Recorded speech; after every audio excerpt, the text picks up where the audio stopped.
Good evening. The May 8th, 2018 meeting of the Marion County School Board is called to order. For the courtesy of those listening to the meeting, I am requesting everyone in the audience, please turn off your electronic devices or put them on vibrate. Before going on with the meeting, because of things that have happened at work sessions and at our school board meetings the last few weeks, I feel as chairman of this committee that I need to make a couple of comments. The mission of the Marion County School Board and Superintendent is to provide a quality education and a safe and welcoming environment for all students that enter our doors.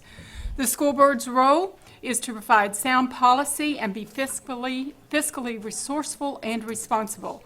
The superintendent's role is to implement board policy and to hire staff that can provide quality education. Over the last few weeks, the personal attacks have become a distraction from all of us doing what we need to do for our students. We expect our public speakers to maintain a certain decorum while they speak.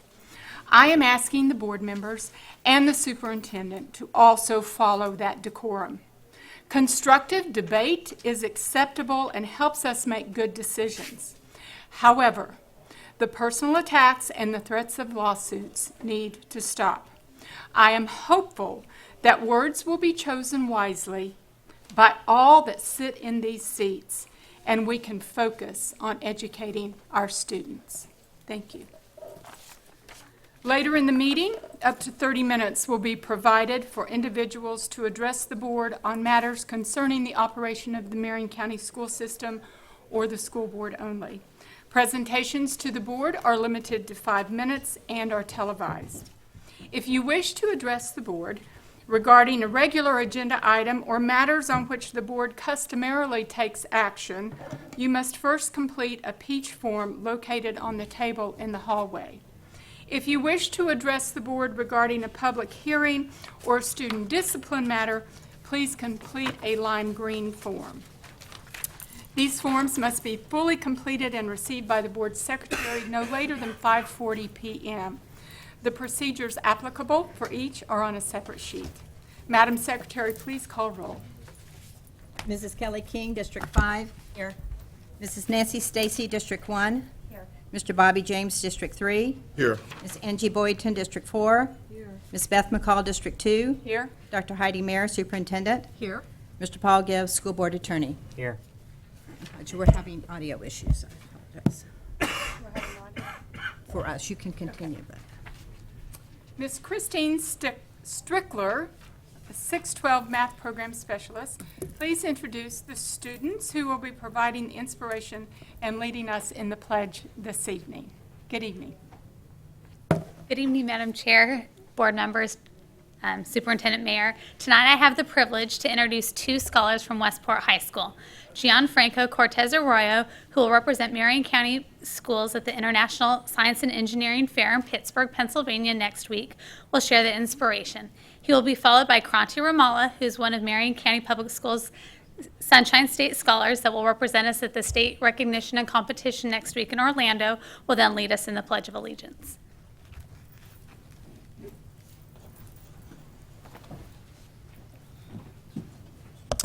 So as Mrs. Strickler said, I'm going to be representing Marion County at ISEF. I'm actually going to be representing us in the category of mathematics. So I just want to talk a little bit about what it is that inspires me to pursue mathematics.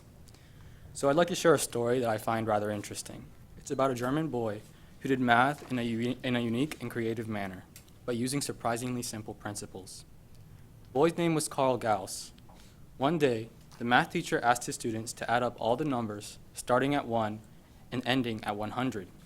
Every student took out a piece of paper and began adding the numbers one by one after another, from 1 onwards, except for Gauss. While his peers struggled, Gauss approached the problem from a different angle, computed the answer within seconds, and handed it in to his teacher. Everyone, of course, was astonished. So, how did he do it? He noticed that you could work from the outside in, namely, 1 plus 100 is 101. 2 plus 99 is also 101. 3 plus 98 is 101. Continuing with this pattern, there are 50 pairs, so 50 times 101 gives you the answer 5,050. This story really captures the idea that math is not only another subject to teach, It's a creation that really tests the limitations of the human mind. Another more personal story actually happened quite recently. A reporter from the Ocala Star-Banner came to Westport High to photograph the school's 3 National Merit finalists. After shaking our hands, he asked each one of us what we wanted to study in college. Caitlin said computer science. Eric said aerospace physiology. He still had a smile on his face. When he turned towards me, I responded, pure mathematics. His reaction was slightly downcast, mixed with confusion and regret as he replied, oh. What drives me is to restore the inviting reputation that mathematics once had. What drives me is to battle the negative attitude that others have towards mathematics. What drives me is to show the world the beauty of a subject where from nothing we can tackle everything.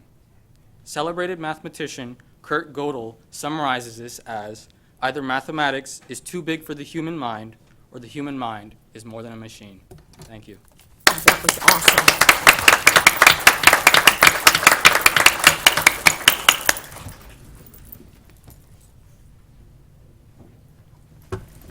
Please stand for the pledge.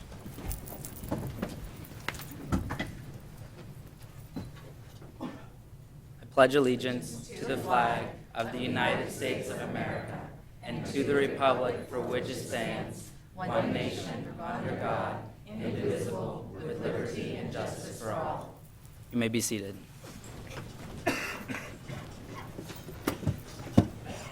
The Sunshine State Scholar Program, initiated in 1998, is designed to recognize high school students who excel in mathematics and science. Earlier in this school year, each of our high schools was asked to nominate an outstanding junior in mathematics and science. Each nominee was required to complete an application package that included an essay. A district committee reviewed each application and selected 2 winners to represent Marion County.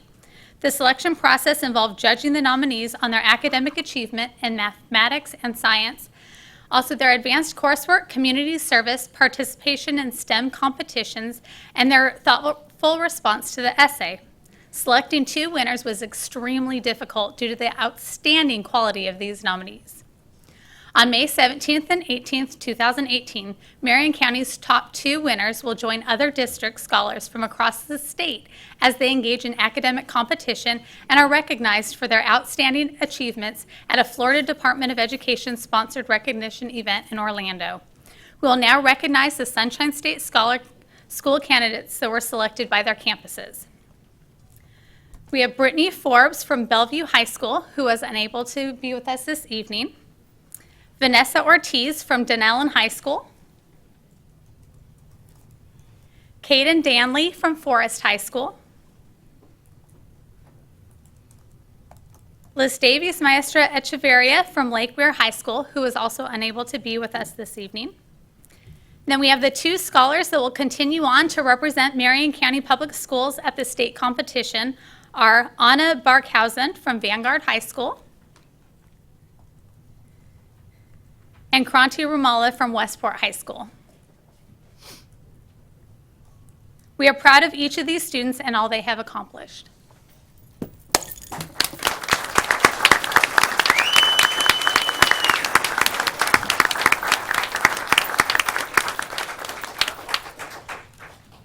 guys will just turn.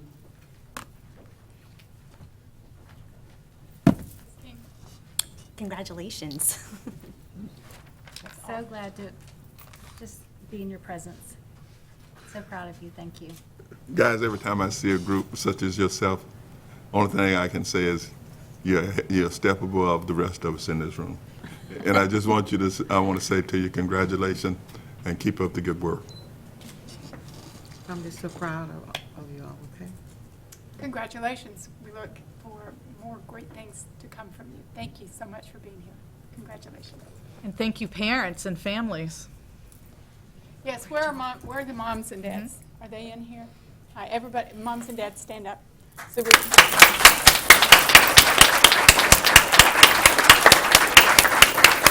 Thank you, kids. Good luck. Thank you. Okay. You're free to go.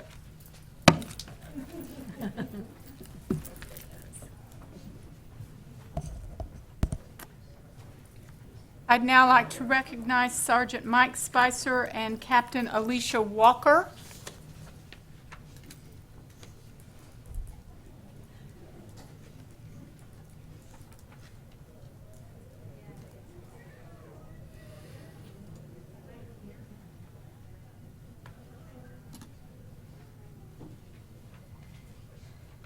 Are they here? Sergeant Mike Spitzer and Captain Alicia Walker? Okay.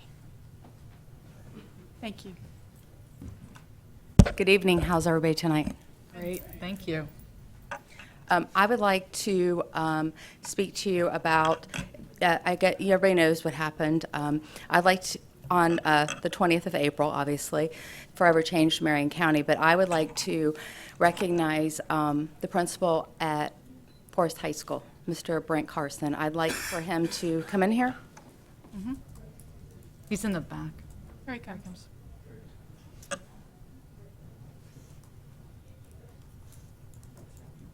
I would like to say thank you to Mr. Carson for his leadership on that day.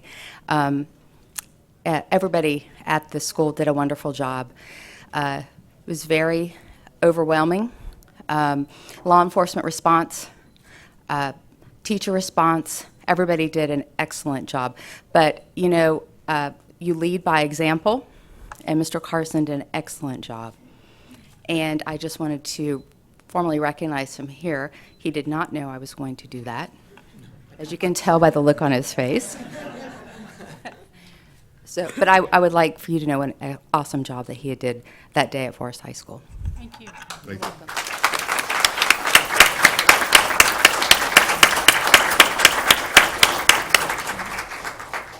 Sergeant Spicer? Good evening, Board, Chair. I'd like to recognize the principal of Dr. N.H. Jones Elementary School. On that dreadful day last week, we had an incident where an individual decided to carjack somebody way out east, actually way out east on 17th Street and Lake Weir Avenue.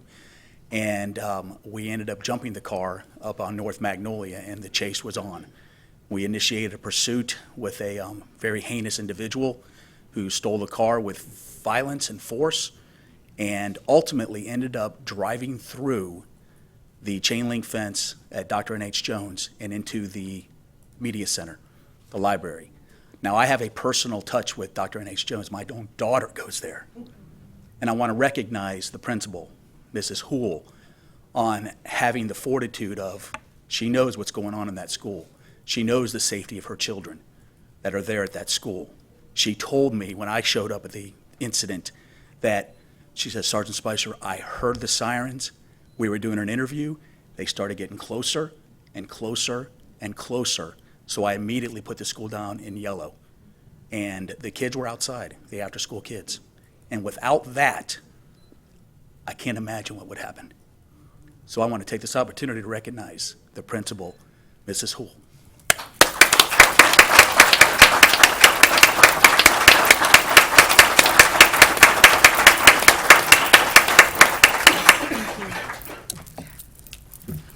I recommend approval of the agenda for the May 8th, 2018 school board meeting with the materials in the board packet, those materials distributed to board members at the meeting, and the audio recording included as part of the official record of the meeting.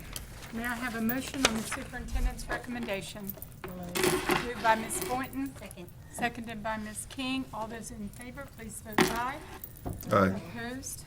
Like sign.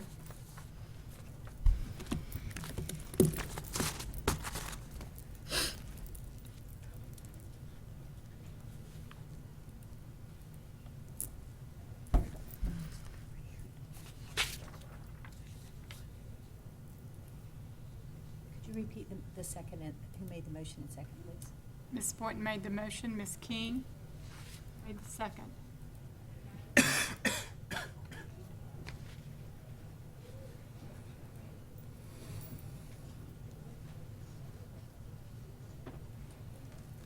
Vote, please.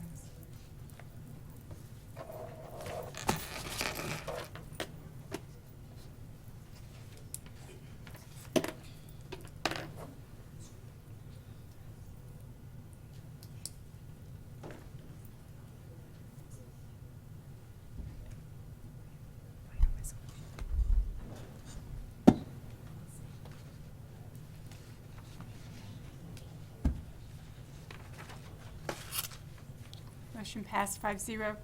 May I have a motion to approve the minutes for the March 8th, 2018 administrative briefing and work session?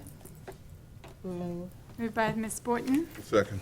second by Mr. James. All those in favor, please vote aye, and opposed, like sign.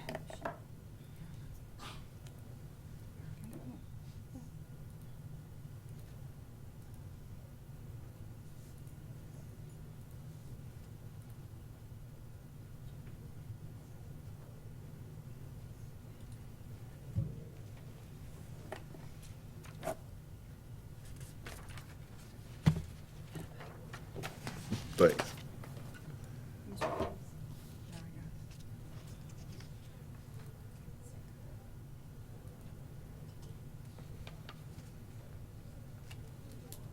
Motion passed 5-0. May I have a motion to approve the minutes for the March 22nd, 2018 administrative briefing and work session?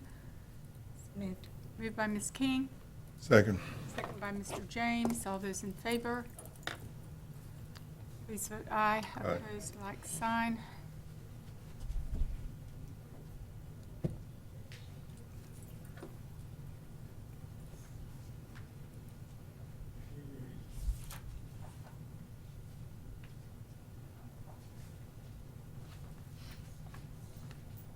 Motion passed 5-0. And may I have a motion to approve the minutes for the March 27th, 2018 school board meeting? So moved. Moved by Mr. James. Seconded by Ms. King. All those in favor, please vote aye. Opposed, like sign.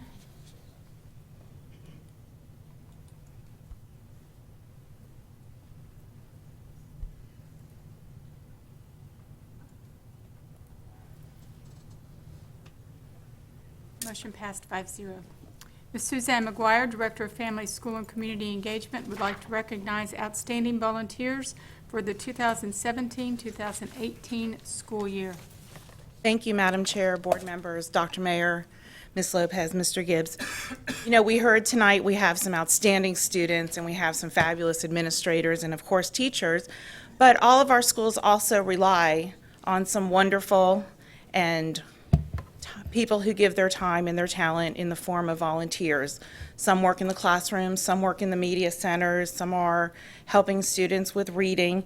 And tonight what I'm going to share with you is we had a committee. We started this about 10 years ago, and the schools nominate their volunteers, and the committee reviews the nominations and has a lot of debate and selects who they feel are the top nominees in the different categories.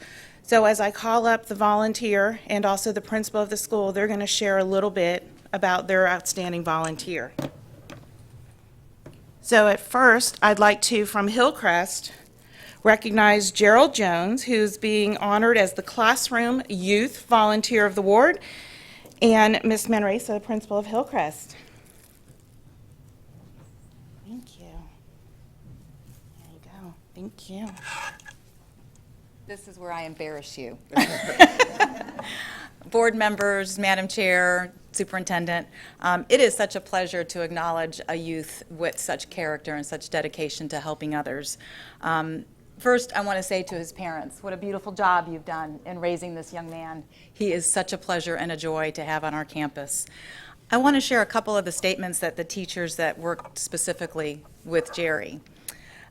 We'll start with one of our teachers that works with autistic students, a very challenging population to work with, kids that typically don't see others in their environment. It can be a very difficult life. And Jerry walks in, and this is what the teacher says. Wednesday afternoon, when Mr. Jones arrives to volunteer, my students always greet him with enthusiasm. Hello, accompanied by multiple high fives and fist pumps. As a teacher with students with autism, this reaction from my students is truly a testament to the positive impact he has had on my classroom. Unlike previous volunteers, Mr. Jones arrives each week ready to work. He immerses himself in our afternoon activities and engages with students without prompting. My students respect him, as well as feel comfortable enough to be themselves around him. That's one story. Tracy Bravo, our work study coordinator, added this to that. Jerry Jones has become a part of the Hillcrest team, and all of the staff looks forward to his attendance in the classroom. The students have fallen in love with him and look forward to seeing him each week. He has learned so much from the staff, but even more from our students. Jerry is so eager to learn and applies what he has learned in his interactions with the students. I think he's a natural. And when he gets his degree to become a teacher, it's something we so desperately need in our district.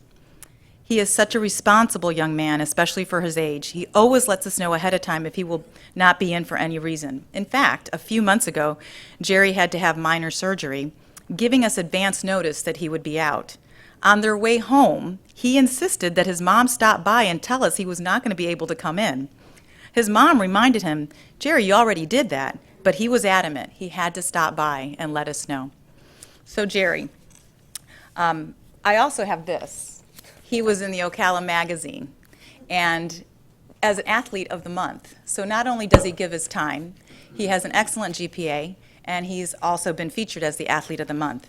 And when it said, "Tell us about you," one of the things he said was, "Throughout the week, I spend my extra time after school working out, but on Wednesdays and Thursday, I volunteer at Hillcrest after school, and it's always my favorite time of the week. Walking in after a tiring day at school, then to go over to Hillcrest and be greeted by smiles from the staff and kids is always a great way and really makes my week." So I want to thank you for being a part of the magic. And the magic at Hillcrest, as you all have heard me say many times before, is making amazing groups of individuals connect. You are one of those amazing individuals. So thank you.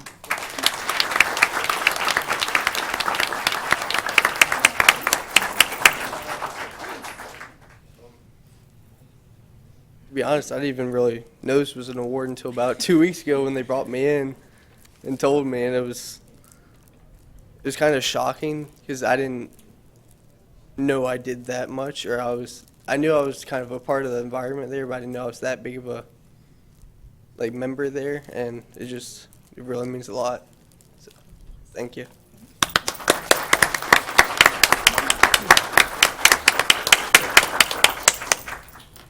Our next youth award winner is the school-wide winner from North Marion Middle School, and it is Alana Williams. And Miss Mobley is the principal down in the hallway.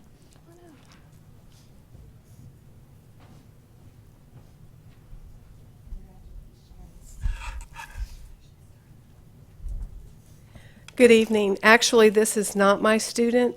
It is a former student. I'm going to introduce to you Mr. Melanson and Dr. Lockley, who actually have created the program in which Alana has come over and helped all of our students with tutoring. And so she has done a fantastic job, and I'm very honored to present her to you all tonight. Keith? Good evening.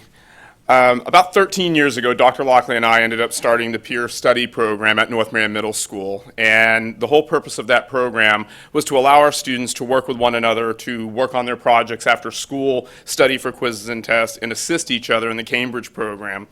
And one of the things that we did almost immediately is that we started the volunteer program for our high schoolers at North Marion High to come back and assist with our younger students.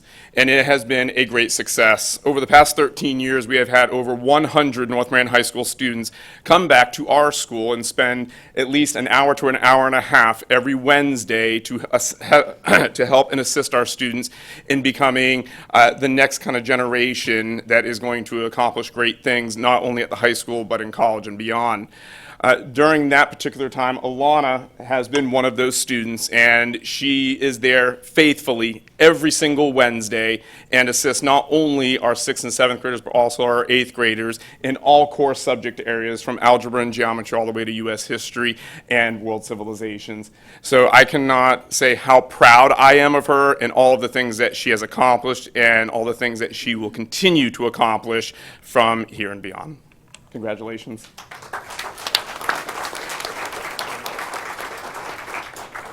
I just wanted to come up and say also that Alana has been an integral part of our program this year.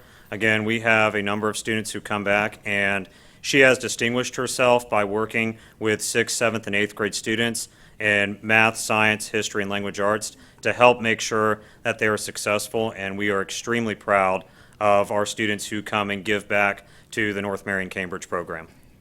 Thank you.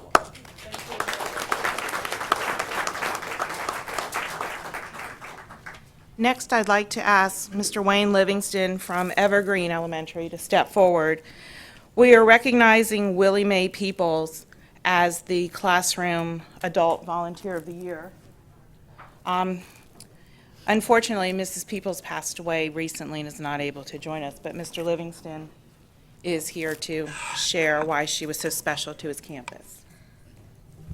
Good evening, Madam Board Chairman, Mrs. McCall, Madam Superintendent Dr. Mayer, school board members. Willie Mae Peoples, affectionately known as Mother Peoples, volunteered for 2 years, 2 days a week for a full school day at Evergreen Elementary School. She essentially functioned as a paraprofessional, reading both individually and in small groups with students. When she entered the room, students were excited to see her, and they were excited to show her their progress. They really loved her, and they wanted her to see the work was not in vain. She made each student feel special and loved, and gave them confidence in their abilities. She helped them to be internally motivated. She was truly a grandmother to all of her students. Her patience and love affected everyone. She made students better, and she has left behind a legacy of love at Evergreen Elementary School. We will present this award to her family members once we are able to contact them.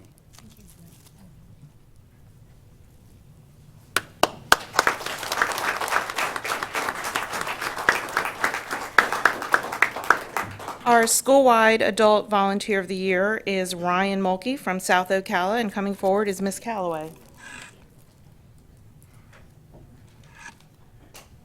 Good evening. This is a perfectly timed recognition for our volunteers in Marion County. As you know, it's Teacher Appreciation Week, or I like to call Teacher and Staff Appreciation Week for everybody who's working in our schools. One of the most significant ways that our community shows appreciation to our school employees is by being there and being part of the work. And so it's my honor to recognize Mr. Mulkey tonight. He's been a volunteer at South Ocala for 5 years. He's at the school several times during the week. He does so many activities. I wanted to share just a few. So our little free libraries that started coming around at the beginning of the school year, ours was installed right away by Mr. Mulkey, and our families enjoy that. It's right at the corner of our campus, and so everybody's encouraged to read all the time and swap out books when they like to. And thank you for Mr. Mulkey for doing that.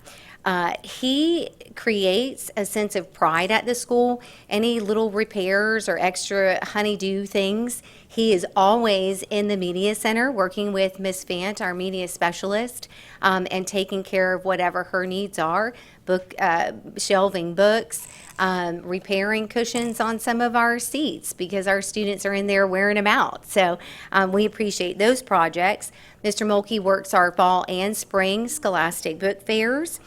He works every week in our school store, making sure that our students have opportunities to celebrate their successes. And he also works our little snowy booth that we have once a month, where students who earn different kind of rewards are able to get their little snowies. And then, of course, our big event every year is the Fall Festival. And so he spends a lot of time getting ready for that and helping us move things around and get our booths ready and things like that. So thank you for making sure that our volunteers are recognized. And thank you, Mr. Mulkey, for everything you do at South Ocala. Thank you.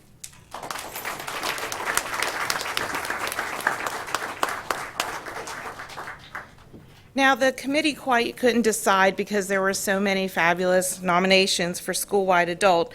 So we do have Ms. Lisa Brantley from Bellevue Santos, who is also being recognized as the school-wide adult, and Mr. Green is the principal of that school. Congratulations. Good evening, Board, Madam Chair, Superintendent. I do have the privilege to say a few words about our very own Mrs. Brantley, and I recognize the fact that when I say our very own, Mrs. Brantley also serves 2 other schools in the Bellevue area where her daughters attend. Mrs. Brantley not only serves at the school level, but she has served at the district level as actually Ms. McCall's nominee for the District Textbook Adoption Committee. So she has served in multiple roles to volunteer. She has a long-standing service to our schools in the district.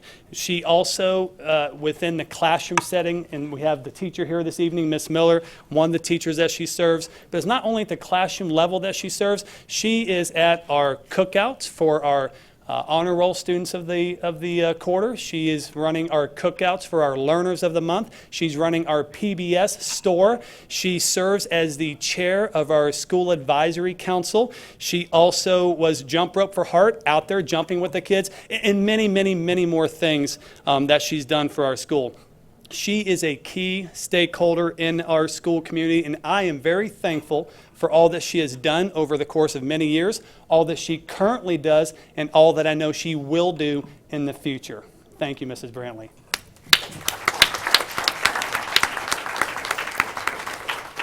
I just want to thank the school board for making it possible for the parents to come into the classrooms and to be able to help out with textbook picking, choosing. I love to serve, and when you get out and just serve others, it makes you feel wonderful. So thank you.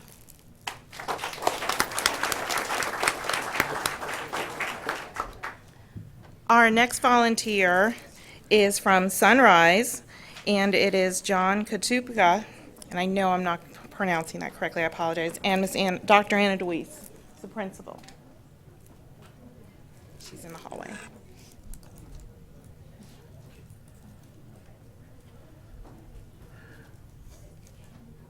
Mr. K. Thank you. Good evening, everyone. This year, when I came to Sunrise, one of the goals we had for our school improvement plan was to improve parent engagement and involvement. And so our little theme is #connect and engage, and you see that on Twitter. What I do know about Mr. K is how we lovingly called him is his compassion and dedication. Just so you know, tonight you will probably see that he's the only volunteer that has volunteered for over 20 years in the same school. He is there every day. And when I say every day, I mean every day. I walk into a classroom and he's there. I walk into the media center, he's there. You walk outside in the afternoon, he's watering the flowers. Commitment and dedication goes a long way. And he is the culture of Sunrise. It's everything that we want our parents to achieve when they are coming in to volunteer. And he is so much more than a volunteer. He's family. He is also a mentor to our students. He's a grandpa to our students. He's a parent to our teachers. It is just amazing. There's not one thing we won't ask him to do that he will do. And in some cases, he's telling us what he's going to do, and that's okay too. You can find him in the media center doing FSA time with those children who are absent. Okay, we got to come here, we got to read. He helps with our boot camp for FSA in the classrooms. He's taught all the kids how to do like Army cadence, like they know all of this stuff, and it's really all about him. His commitment to Sunrise is just phenomenal, and it's amazing, and that is what we are looking for as we continue to implement our Goal 1 for school improvement. So Mr. K, congratulations, you deserve this more than anybody.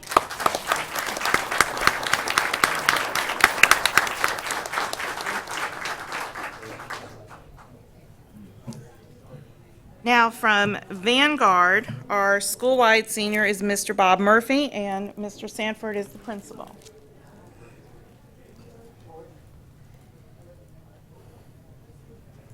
Good evening, board members, Madam Chairman, Dr. Mayor. I want to recognize Mr. Bob Murphy. He is at school almost every Wednesday morning just greeting everybody in the front office. During the course of the year, during volleyball season and basketball seasons, he's there at every game. This gentleman helps out every game with the books. He does a tremendous job because of his love for sports.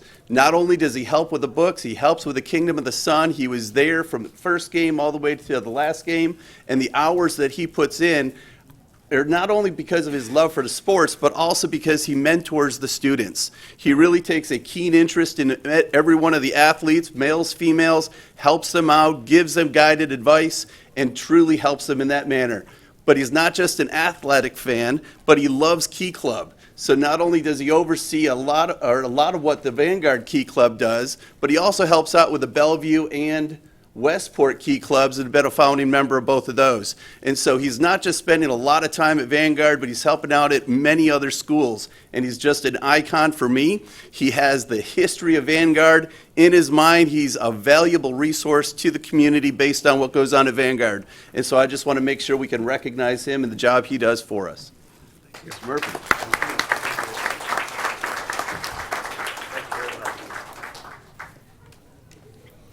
And when we started the volunteers several years ago, some of you remember Mr. Duda, and Mr. Duda was at N.H. Jones and Ward Highlands, and then he was down here at the Student Record. So the committee always looks to who just rises a little bit above, a little bit more that a person gives, and they are every year recognized as the Dude, the Henry Duda Award winner. So this year, the winner who was selected is from Romeo Elementary. It was Miss Linda Jones, and Kathy Bells is the principal. She might be out in the hall. And I'm going to let her speak to her volunteer who actually was one of the finalists for the Doodah winner last year, and unfortunately this year is not here to be with us as she was recognized for this award.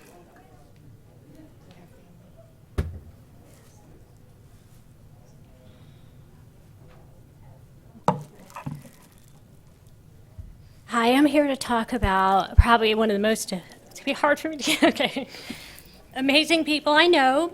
When I was first sent to Romeo, there was this lady, and she came at 7 o'clock in the morning, and I think she stayed later than I did. She was walking kids to class when they came in late. She took attendance folders. She did cafeteria duty. Wherever I turned, there she was. Took me a minute to realize I didn't pay her. I thought she worked for me when I was trying to figure out who people were.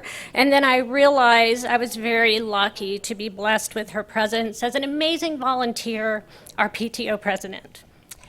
She spent her days making sure every child, every staff member at our school had everything they needed to make Romeo the magical place that it is.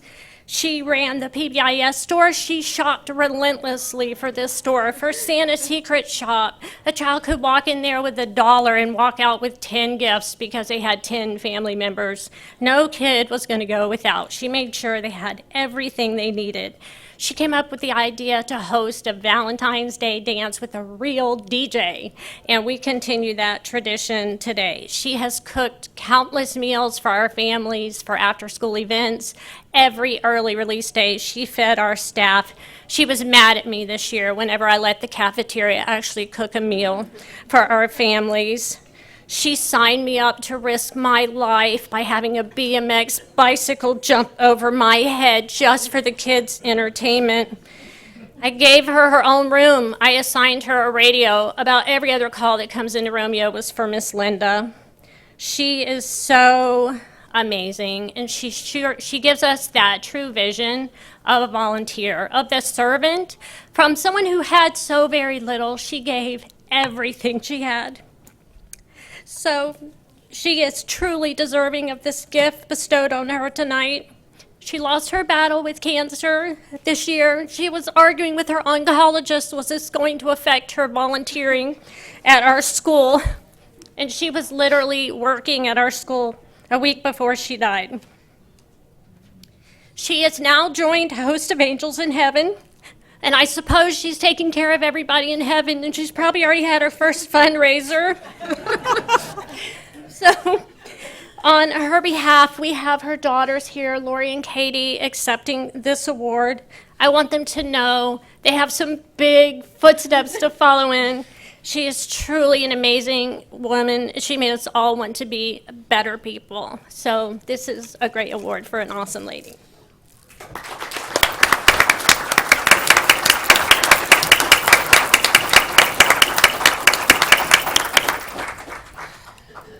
Okay, and we did add Ms. Jones' name to the Duda Award, which we will put back up in the lobby tonight. So thank you all so much for allowing this time to recognize our volunteers. Mr. Mark Vianello, Executive Director of Career and Technical Education, would like to recognize the Career and Technical Education State winners. Good evening, Madam Chair, Madam Vice Chair, Board Members, Superintendent, Mr. Gibbs, Mrs. Lopez. A lot of good things taking place in CTE, from our awards ceremony last Friday night, which was a big success, to wrapping up our CTE showcases today, and next Wednesday having our Career Expo, where we have over 300 students and 34 businesses that we'll be bringing together to help build our community pipeline. Very proud of the things taking place in CTE. But those are all appetizers to our main course tonight. And so I'd like to bring to the podium Mrs. Loretta Young. Loretta is one of our lead district administrator, and she's going to be introducing a group of students to you all tonight. Thank you. Good evening. I'm honored to be here tonight. Oh, hold on a second. To recognize some of Marion County's brightest and most talented CTE students. These students all participated in their career and technical student organizations that are affiliated with the program of study, their CTE program of study. These organizations provide leadership opportunities and give students chances to showcase the skills they learned in their CTE programs. We had 32 students invited to be here tonight who have qualified to represent Marion County in national competitions in their CTSO, in their student organization. Some of them are even going to international competitions. So the first group we'll recognize tonight are the HOSA students. They're our future healthcare professionals. So from Fort McCoy School, I have Brooke McConnell, Candace Sutar. From North Marion High School, Jade Rodriguez. From Westport High School, Gabriel Gonzalez, Kranti Rumala, and Eric Larson. From Liberty Middle School, Anaya Baker and Louis Castaneda. From Howard Middle School, Vivek Sandra Patty and Avnish Saravina Pavan. From North Marion Middle School, Linka Budoff. From Bellevue High School, Dalton Noker and Olivia Gibson. From Bellevue Middle School, Ruth Tadeo and Macy Frontfelter. A round of applause for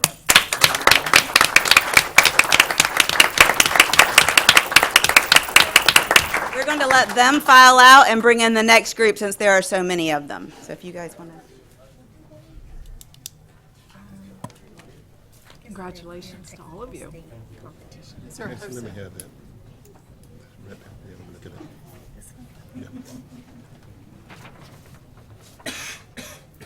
This next group consists of FFA, Skills USA, and Student Television Network students. I would like to point out that the FFA and Skills USA organizations only allow first place winners to advance to national level, so they're a little more strict on who goes to nationals. Please keep that in mind, that we're only recognizing those first place individuals in these clubs, but we had second and third place winners. We had more students who placed. Also, I want to point out that some of our FFA events, state events, have not even happened yet, so we anticipate having more FFA winners going on to nationals before or by the end of June when they have their state convention. All right, with FFA from Bellevue High School, I have Gabby Landreth and Colby Fleet. They are both getting their FFA American degree, which is a big deal in FFA if you don't know that. From Skills USA, I have Chaz Bush from MTI, Katie Lynn Meyer, also from MTI, and Corinne Leslie from Lake Ware High School. The final group, the final group of students that I want to bring in are the Student Television Network students, but I want to tell you that these are national winners. They placed first, second, and third at the national level, so they've already had that competition. So I have, and they're all from Forest High School, Ella Brookins, Logan Bird, Raylan Terrell, Travis Dodson, Ashley Glenn, and Emily Risto. Please give them a round of applause.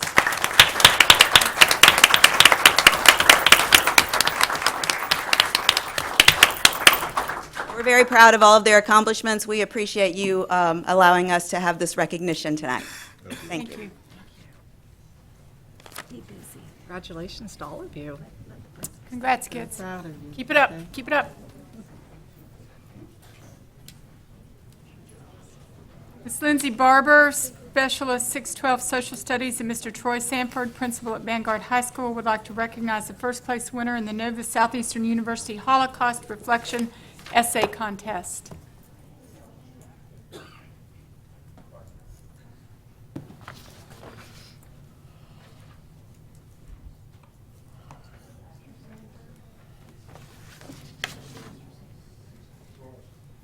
Good evening, Madam Chair, Board Members, Superintendent, Mayor.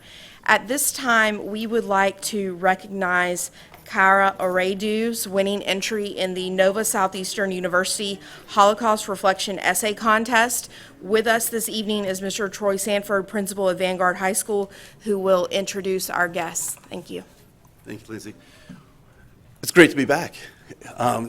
Board members, Madam Chairman, Dr. Mayor, it's great to be able to recognize a young lady who's a 10th grader at Vanguard High School for some work that she has done.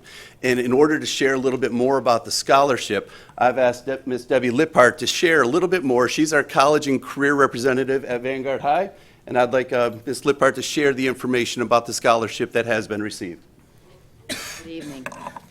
This is the Holocaust Reflection Essay Contest. Well, actually, it's essays, it's poems, it's short film, art, whatever the student wants to do. It's sponsored by the Holocaust Learning and Education Fund and was hosted by Nova Eastern University.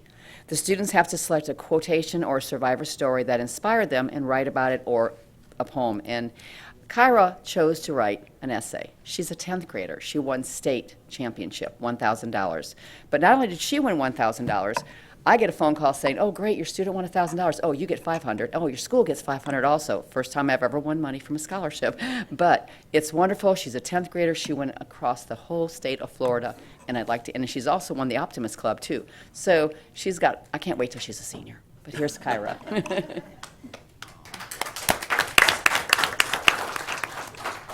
Good evening. I just want to say thank you for giving me the opportunity to read my essay. It's called Love and Humanity. He held the door open for me and let me precede him, and in that gesture restored me to humanity.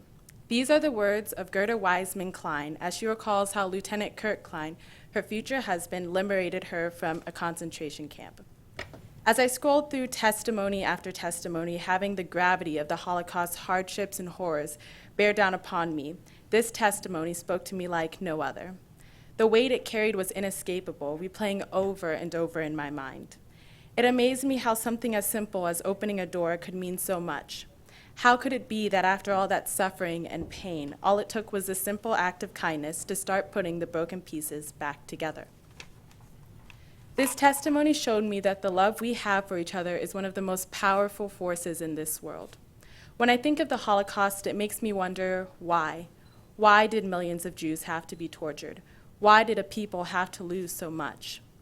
I can see now that the answer lies within Klein's quote. When Kurt Klein opened that door, he wasn't just showing kindness. He was showing empathy and equality that had been so brutally taken from Gerda. Kindness is truly treating people as human, and when it's gone, we can see how hate leads to dehumanization. The smell of burning flesh and the tears over dead loved ones was a reality for so many people, all because of this lack of human kindness. Therefore, Gerda's testimony has inspired me to try and show compassion wherever I go and in whatever I do. Gerda has motivated me to be that person who picks up dropped books and tells my parents I love them. Sometimes it's that little act of generosity that can make the biggest difference. A kind word may seem insignificant to me, but it could mean the world to someone else. I remember an activity a teacher had us do one day. We passed around sheets of paper with our names on them and had to write one nice thing about that person. Reflecting on Gerda's story now, I realized that this wasn't just another activity, but a reminder. It reminded us that we must never forget to show kindness, because when we do not, it doesn't only lead to pain and destruction, but to a loss of humanity. As an African American girl, I can empathize with the feeling of having someone look at you but not see you. I know that sometimes all it takes is a smile from a stranger to make everything okay. As stories of war and hate-filled crimes burden the news, I hope that Goethe's words are not only a reminder to me, but to everyone of the power of kindness. No matter how big or small, our kindness has an impact beyond words. I know that I'll personally start maybe by opening a door. Thank you.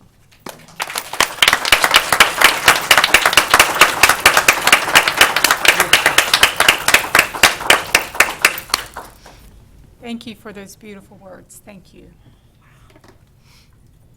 Ms. Joanne Crowder, Fine Arts Program Specialist, would like to recognize the art students from North Marion High School and Westport High School for being accepted into the Dolly's Museum's 2018 statewide student surrealist art exhibit. Good evening, Madam Chair, Ms. McCall, Vice Chair, Ms. Boynton, board members, Superintendent Dr. Mayer, Ms. Martinez-Lopez, Mr. Gibbs, and guests. This evening, I have the pleasure of recognizing students from Westport High School and North Marion High School whose artworks were chosen for display in the statewide Dolly Museum Student Surrealist Art Exhibit entitled The Marvelous, the Fantastic, and the Grotesque. This annual art exhibit was initiated in 1985 and presents work by middle and high school students who are invited to explore ideas and visions similar to those explored by Dolly and other surrealists. Our students' work will be on display from May 19th through August 26th at the Dolly Museum in St. Petersburg. From North Marion High School, we have Principal Ms. Elizabeth Brown, art teacher Ms. Gloria Said, and Ms. Said had two students who won, and Megan McAprane could not be here tonight, but Teresa Pierce is. And from Westport High School, we have art teacher Ms. Jennifer Moore and her student Sydney Bacon. Right here, sweetie. And I did send the artwork. Were you able to look at it? I did. Excellent. Ms. Crowder, how long will the artwork be at the Dolly? May 19th through August 26th. And Dr. Mayer and I and the principals and teachers and students will attend a reception there this summer. So congratulations. Congratulations.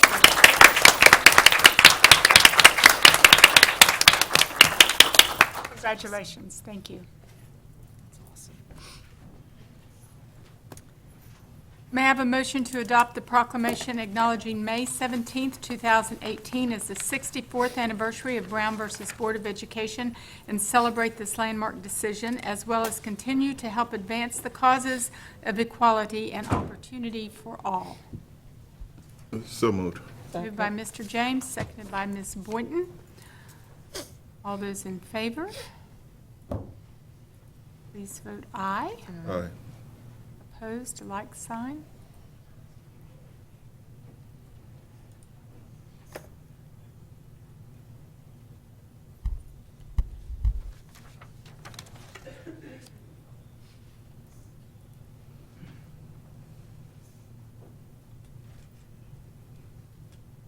Motion passed 5-0. Mr. Kevin Christian, Public Relations Officer and TV Media Productions Coordinator, please come forward for the reading and presentation of the proclamation, along with Brendan Mitchell, Shanoa Rucker, representatives of the NAACP, Reverend Bruce Seaman, President of the Bridges Project, Peggy Hostetler, Vice President, and Francie Julius Edwards, Treasurer.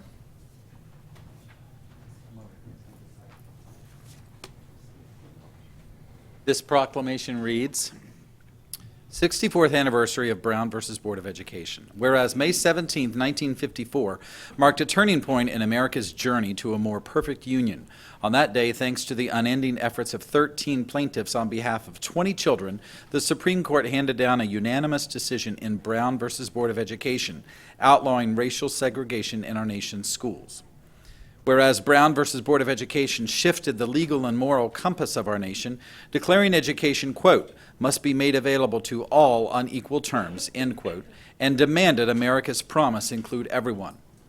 Whereas thanks to the men and women who fought for equality in the courtroom, the legislature, and the hearts and minds of the American people, we have confined legalized segregation to the hallways of history. Whereas we must continue striving toward equal opportunities for all children, from access to advanced classes to participation in the same extracurricular activities. Because when children learn and play together, they grow, build, and thrive together. And whereas we should heed the words of Justice Thurgood Marshall, who so ably argued the case against segregation, saying, quote, none of us got where we are solely by pulling ourselves up by our bootstraps. We got here because somebody bent down and helped us pick up our boots. End quote. Now therefore be it proclaimed, the Marion County School Board acknowledges May 17th, 2018 as the 64th anniversary of Brown versus Board of Education and calls upon all residents of Marion County to celebrate this landmark decision and advance the causes of equality and opportunity for all. And each of you has signed and dated it this evening. So, guys, you're welcome to offer some comments if you'd like. Hi, I just want to briefly say that we are accepting this proclamation on behalf of the countless Americans who fought tirelessly to have desegregation in our schools. And we also are accepting this on behalf of the Americans who are still fighting to make sure our schools remain desegregated. Thank you. Thank you very much.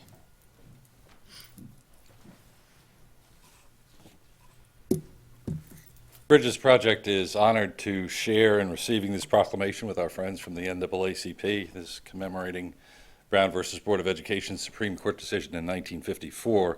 I believe it's the first time that the school board has issued such a proclamation. It's an appropriate recognition of an event that has reshaped American society. Education has the critical role in providing the best hope for equal opportunity for children and youth throughout our nation without condition. The school board is certainly to be complimented. Nonetheless, we're a community that repeatedly shies away from its difficult heritage on race issues.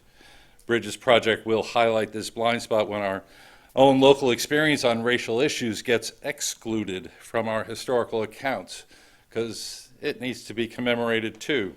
And I know that the school board is aware of local history surrounding desegregation. It named a building for the late Mac Dunwoody, the superintendent, who insisted on implementing a court order demanding integration of Marion County schools.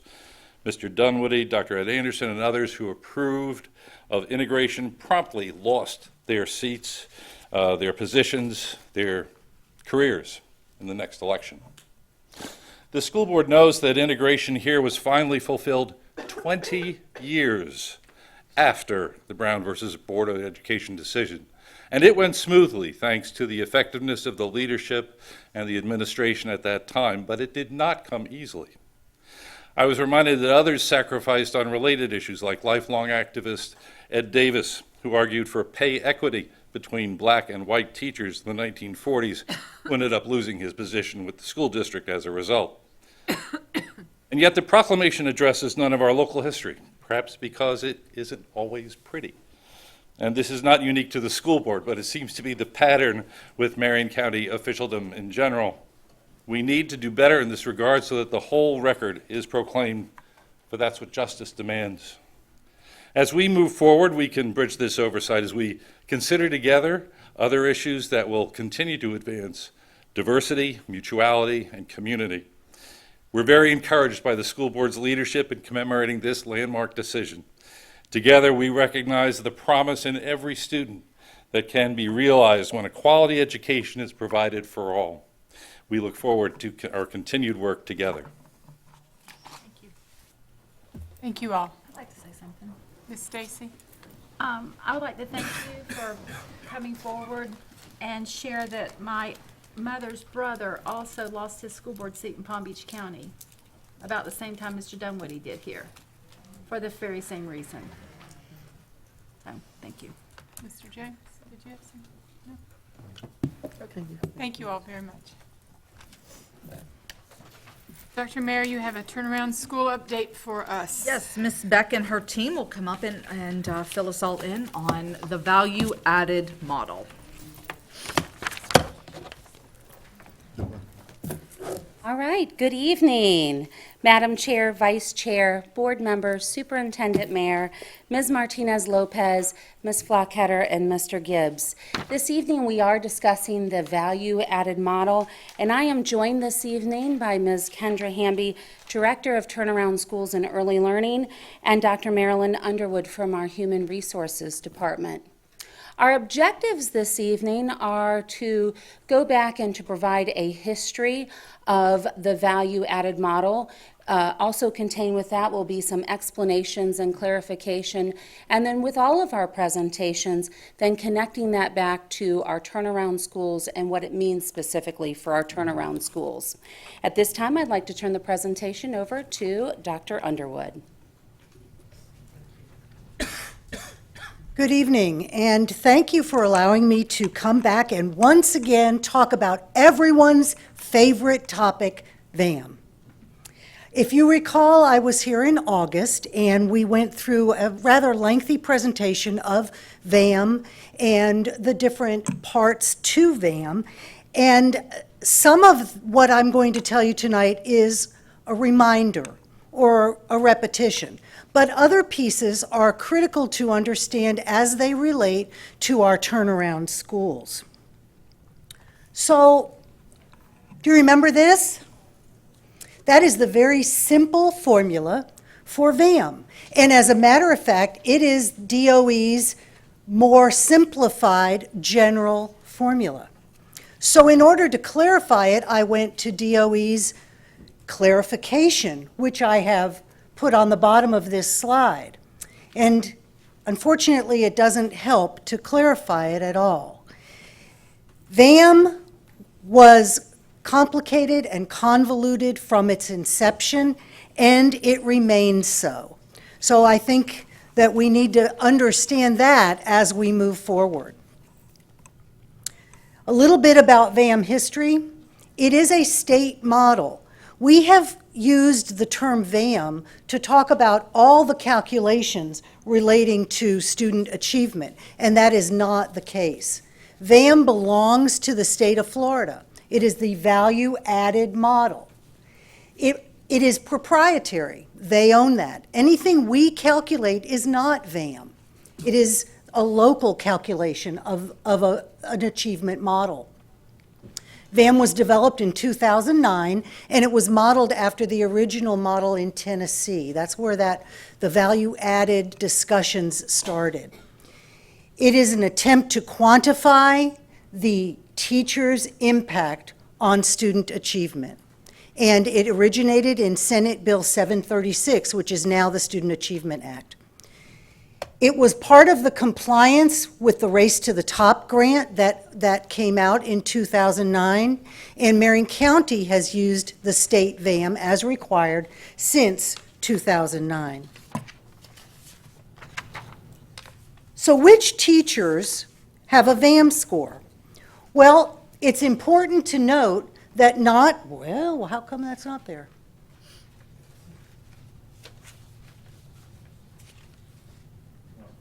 Bear with me, folks. Only 34 years of teaching it. You know, these things elude me. Which teachers get a VAM? Not every teacher gets a state VAM score. And that's important to remember. Only teachers who taught 4th through 9th ELA or 4th through 8th math get a state calculated VAM score.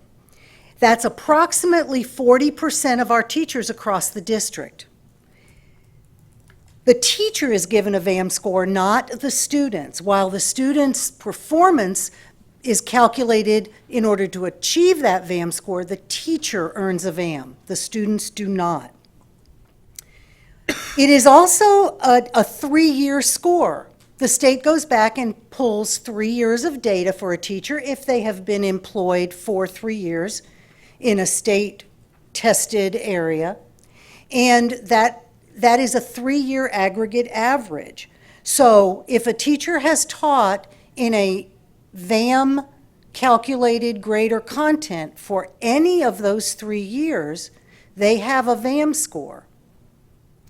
That's important because, let me illustrate something for you. If in 15, 16, or 14-15, this year it would be 15-16. If in 15-16, a teacher taught 4th grade ELA, they received a VAM score.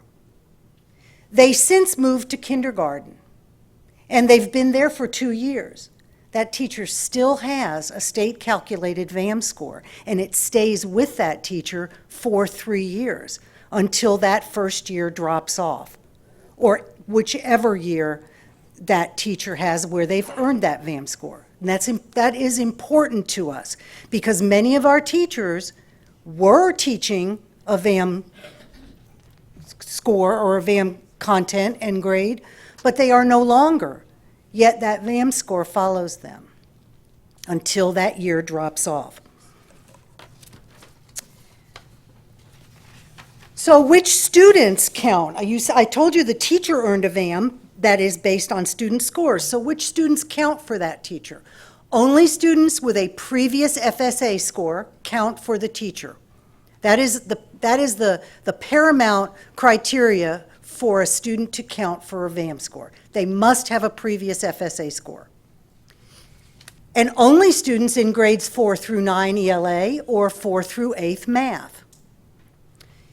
Then only students in survey periods 2 and 3, that's October and February, count for a teacher's VAM.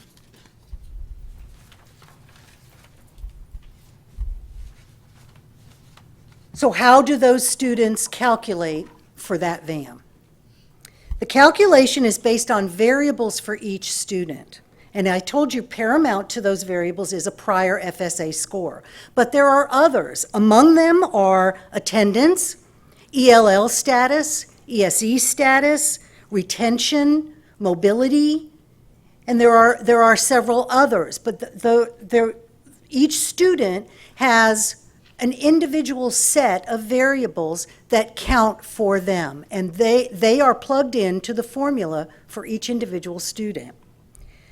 The VAM score then is a prediction for each student based on those variables, and the teacher is scored based on whether the student achieved, exceeded, or fell short of that prediction.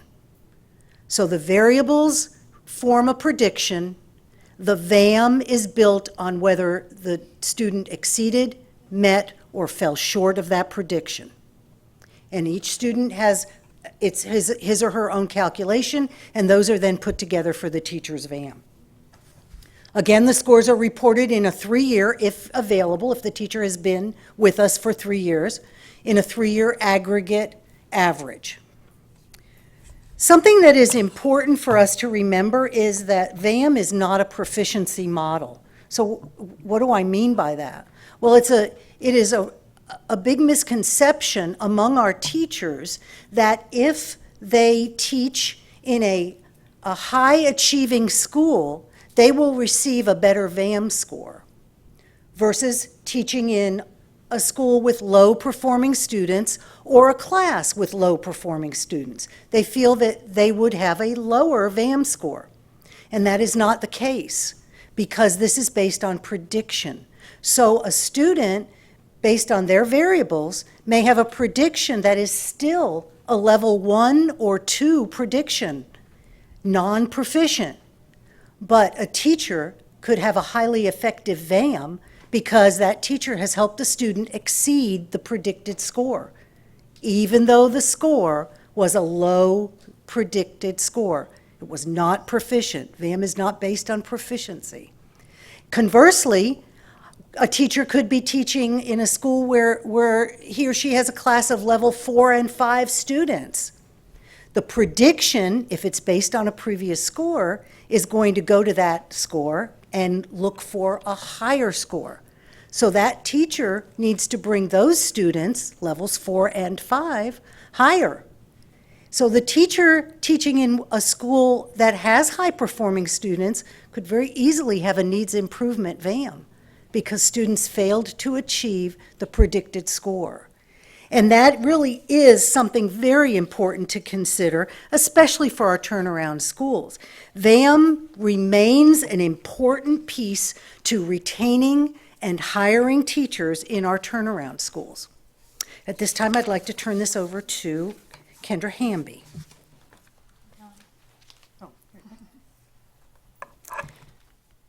Okay, the data reflective on this slide illustrates the number of teachers at turnaround schools who have a VAM score. I have the scores compiled for all the top schools into this chart because the 2016-17 VAM scores are not public record for a year, and so disaggregating the data further would make the small numbers per school and would make the individuals very easily identifiable. So that's why I consolidated it all into one chart. So as you can see, there are 16 teachers rated effective or higher. This makes up 89% of the teachers at the top schools that have a VAM score that are rated effective or highly effective. These numbers are reflective of the recruiting efforts that the district and the schools have had, and also the transfer process that is supported by the initiatives also that are outlined in the incentives that are outlined in the teacher contract. There are 2 teachers that are less than effective on their state VAM score. These 2 positions were filled to cover critical and high-need areas. As we shared at the last school board meeting, statewide there are teacher shortages, and Marion County is making a concerted effort to support those turnaround schools. And I want to point out that this support didn't just begin this year. For example, last year, priority hiring was offered to the schools that were designated as turnaround schools at that time. For instance, as vetted candidates were found, the contact information was sent out to those turnaround principals in order to give them first priority in hiring. This year, our recruiting efforts have continued. This past Saturday, I'm sure you've heard the job fair was a success and was beneficial to our turnaround principals. The turnaround principals were given an opportunity to meet candidates during a light breakfast reception time, so that way they had prior access and interactions with those candidates. And as a result of the job fair, the turnaround principals were able to hire 11 candidates this past Saturday. So in addition to the recruiting efforts, the hiring procedures at Marion County are also being refined. So I'm going to turn the presentation back to Dr. Underwood, who's going to share more information about the hiring procedures.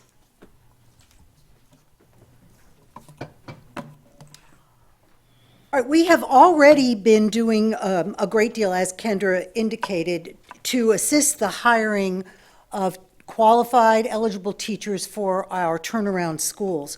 We identify individuals from other counties in Florida, and we look up a VAM score if there is one. For many teachers, there isn't one, but if there is one, we have a state database where we can look up those teachers' scores and determine if they are eligible. Kendra also mentioned the success of the job fair on Saturday. All those candidates that were pre-registered and those that walked in that day were vetted. We looked them up and determined whether they were eligible to be hired at a turnaround school. If they had a VAM score, we knew what that was. So efforts have already been in place.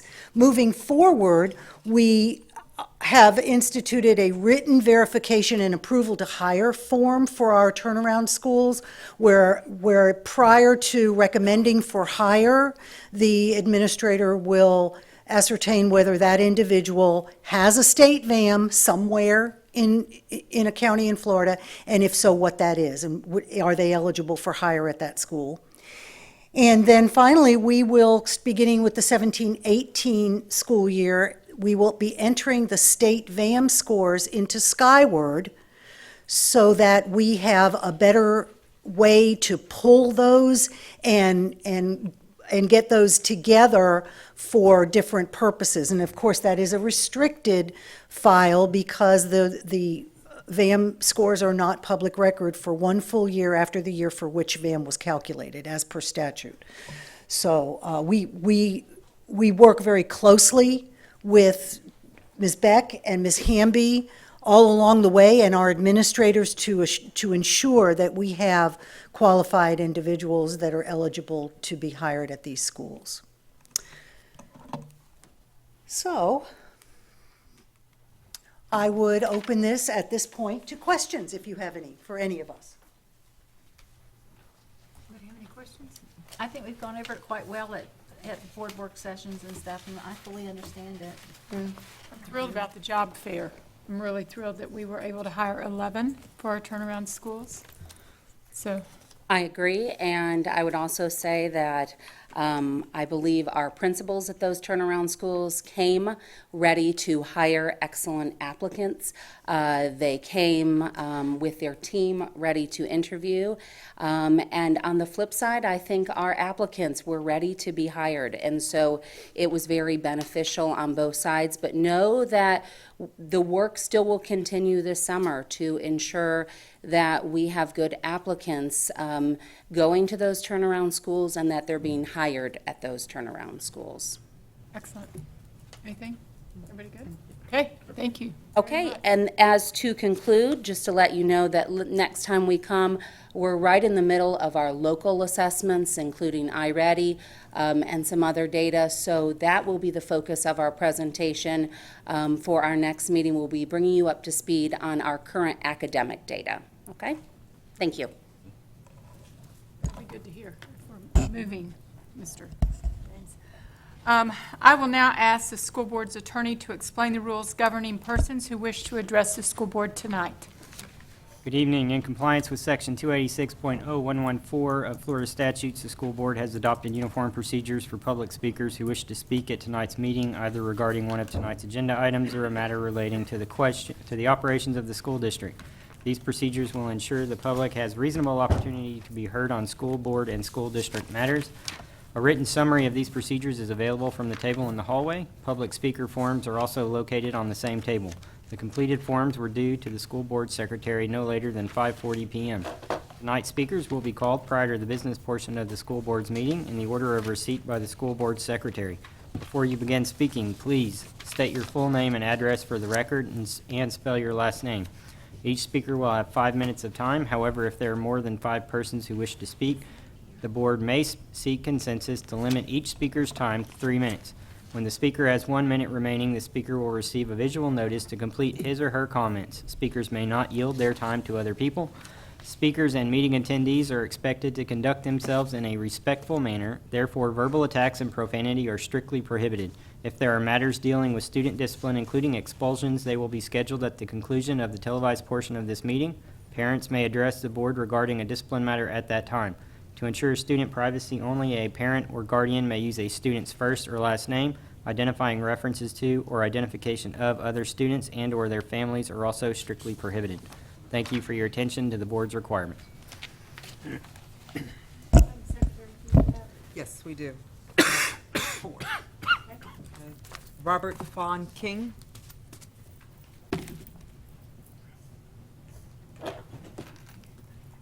Hello, my name is Robert King, 14162 Southeast 51st Avenue, Summerfield, Florida, 34491.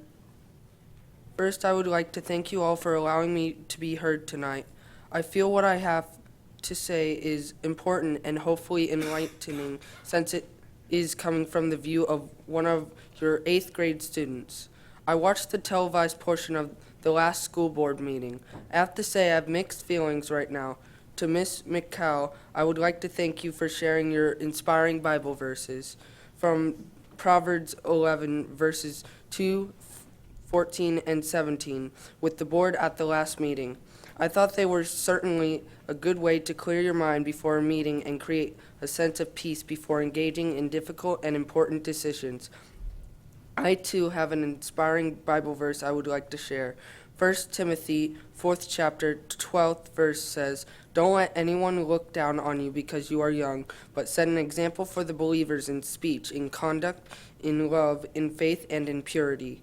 I feel even I can be an example of the changes we need to see in our world today. I can be changed only when I can change how I react to things, when I learn to recognize the problem and effectively solve it before it escalates into a bad situation. I'd also like to thank Miss Stacy, who helped me through a very difficult time 2 years ago, 2 days into my 6th grade year at Bellevue Middle School. I am grateful. Just so you know, I am still bullied on a daily basis at my school. I have written accounts of what happens in my journal I will share if anyone is interested in knowing what it's like living a day in my shoes. However, that is not really why I'm here tonight. I was terrified when Dr. Mayer decided to switch my principal at BMS last year because I knew that Mr. Ellers knew my situation and felt protected and safe under his watch. I was so sad and worried that my mother contacted Dr. Mayer with her concerns for my well-being, and Dr. Mayer talked to me and assured me that Dr. Gary and Mr. Watts would be an awesome fit for my school and that I was always welcome to contact her if anything bad was going on at BMS. You know what? I've heard lots of complaints from this board about administrative changes the superintendent had made elsewhere, but she was absolutely right in choosing the people she put in place at BMS last year. Even though I still get bullied and Mr. Watts is no longer there, I know that Dr. Gary is making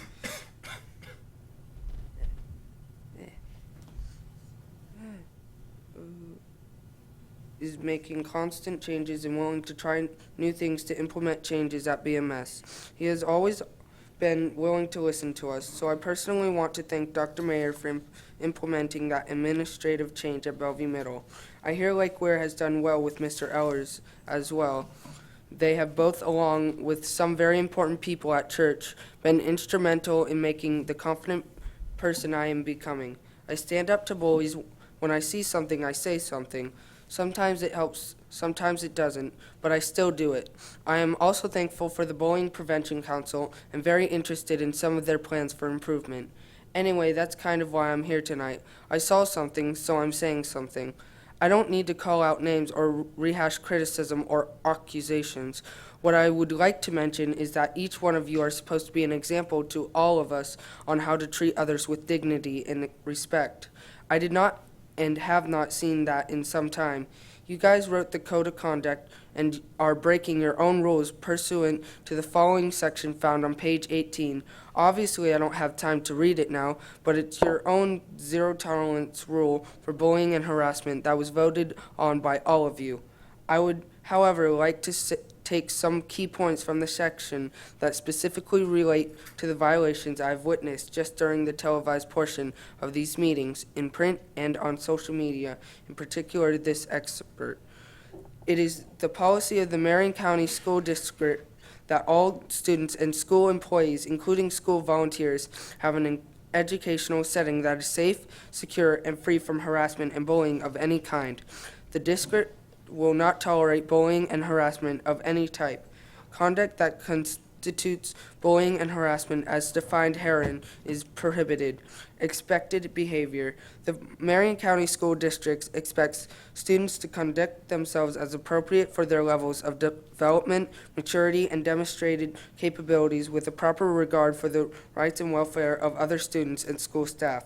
The school district believes that standards for student behavior must be set cooperatively through interaction among the students, parents, staff, and community members, producing an atmosphere that encourages students to grow in self-discipline.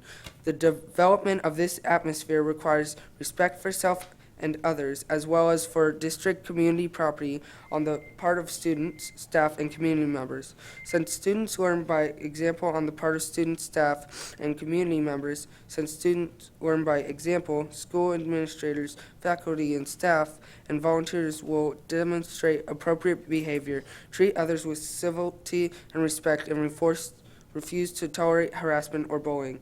From what I have witnessed, televised, and read in the newspaper, and read over my mother's shoulder on social media, some of you have failed to conduct yourself in an appropriate manner that would be considered an example I would say I would like to imitate. I just kind of want you to think about that a minute. When I'm getting bullied or harassed at school or on the bus, I feel helpless, angry, and hurt, but most of all insignificant. One reason is when we say something, many times we are told to sit down and nothing is done. I'm not sure why that happens, since we have these rules in place, but what I do know is that it makes the bullied person feel like no one wants to hear them and no one wants to help them. It hurts. That is the real issue that creates kids like the one who shot these kids at Parkland. This is what makes kids feel like they don't matter and nobody really cares. So worse than that is the bully who feels the need to make others feel small. Ever wonder what creates grown-up bullies? Bullied children many times turn into bullies because when they get bigger in stature, economics, or title, that turns to the prideful 10-foot-tall and bulletproof attitude. I just wish the board would work together, implement the changes everyone said they wanted in the first place, to make our public schools stronger and work together to find ways to not only make our schools stronger, but better. You know what, Mr. James, you always said something that made me think at the last meeting. You said we need to look at these things we did or that we're doing. You are so right. Look, we can be the change we want to see in our county, but it starts right here, right now, with us. Together we can do something awesome things and maybe even help each other heal. Thank you. Thank you, young man. You're very courageous. Thank you. Ms. Lopez? Lanford Slaughter.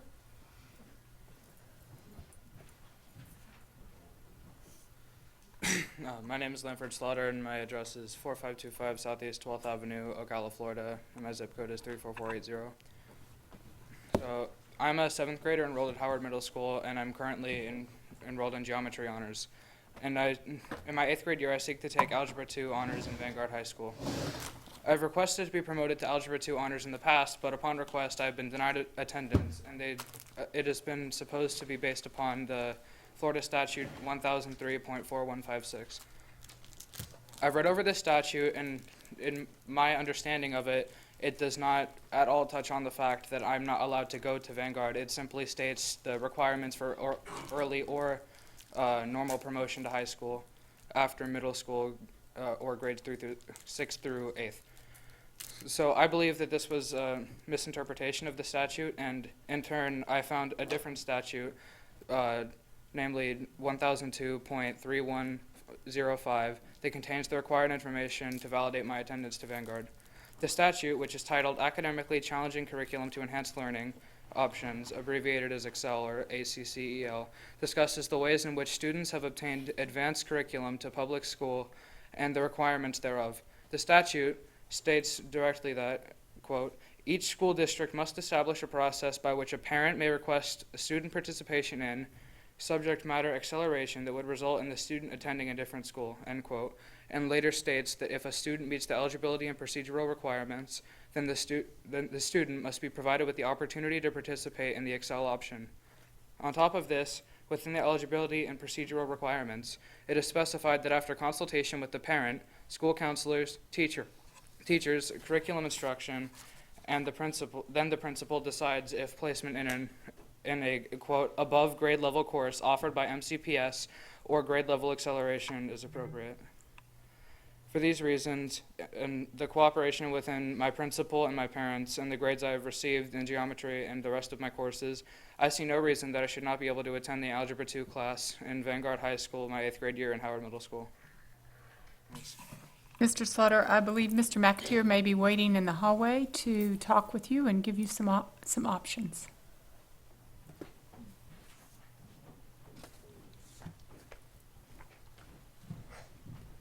Gary White.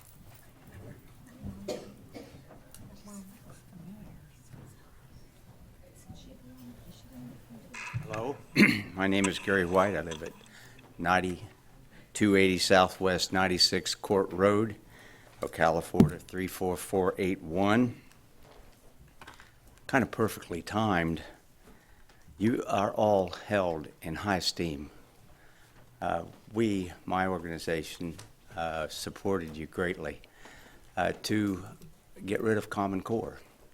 And I say this to TV, they got rid of Common Core, but then they voted it right back in as Florida state standards. So do not be fooled. We still have Common Core under a different mask. Your names each are held in high esteem with us because, quite frankly, we voted for you. Mr. King said it all. I'm not going to repeat it. It was good. We want you to recapture the vision for getting rid of Common Core. Recapture the vision for our children, teaching them well. And I think you're doing a great job. Just keep the vision.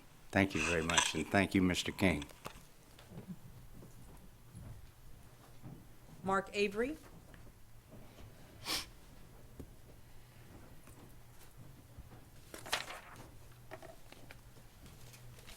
Good evening. My name is Mark Avery, A-V-E-R-Y. I reside at 3 Diamond Ridge Way, Ocala, Florida, 34472. I'm the president of the Marion Education Association, and on behalf of the Marion Education Association, I would like to thank you for recognizing today as National Teacher Appreciation Day. I am honored to be the elected representative for the teachers here in Marion County, and I truly believe we have some of the finest teachers in the state. But today is just one day within 1 week where we recognize them for all the amazing work that they do day in and day out. We need to constantly remind ourselves that it takes a village to do what we're doing, and they're just one piece of this. There are 3.8 million public school children in the state of Florida, and we need to keep reinforcing them for what they're doing, the teachers and the staff and everyone else. Every profession that's in our world is because of a teacher. And I would like to leave you with a quote that ties into last Friday, which was National Star Wars Day. And this quote comes from George Lucas, who says that education is the single most important job of the human race. Thank you. Thank you. Are there any others? I have one request to address the board off air at the end of the meeting. Okay. Thank you very much. May I have a motion to adopt a new board policy 4.23, operation of unmanned aerial vehicles, otherwise drones? Moved by Ms. Boynton. Seconded by Ms. King. Dr. Mayor? This board policy has been developed to allow the safe use of drones to enhance education that follows federal, state, and district guidelines. I declare a public hearing. Is there anyone present who wishes to address this new board policy?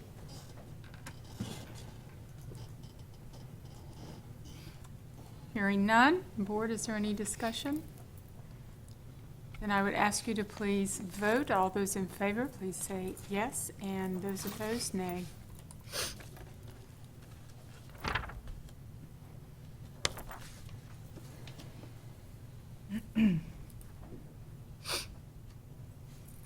Vote passed, 5-0.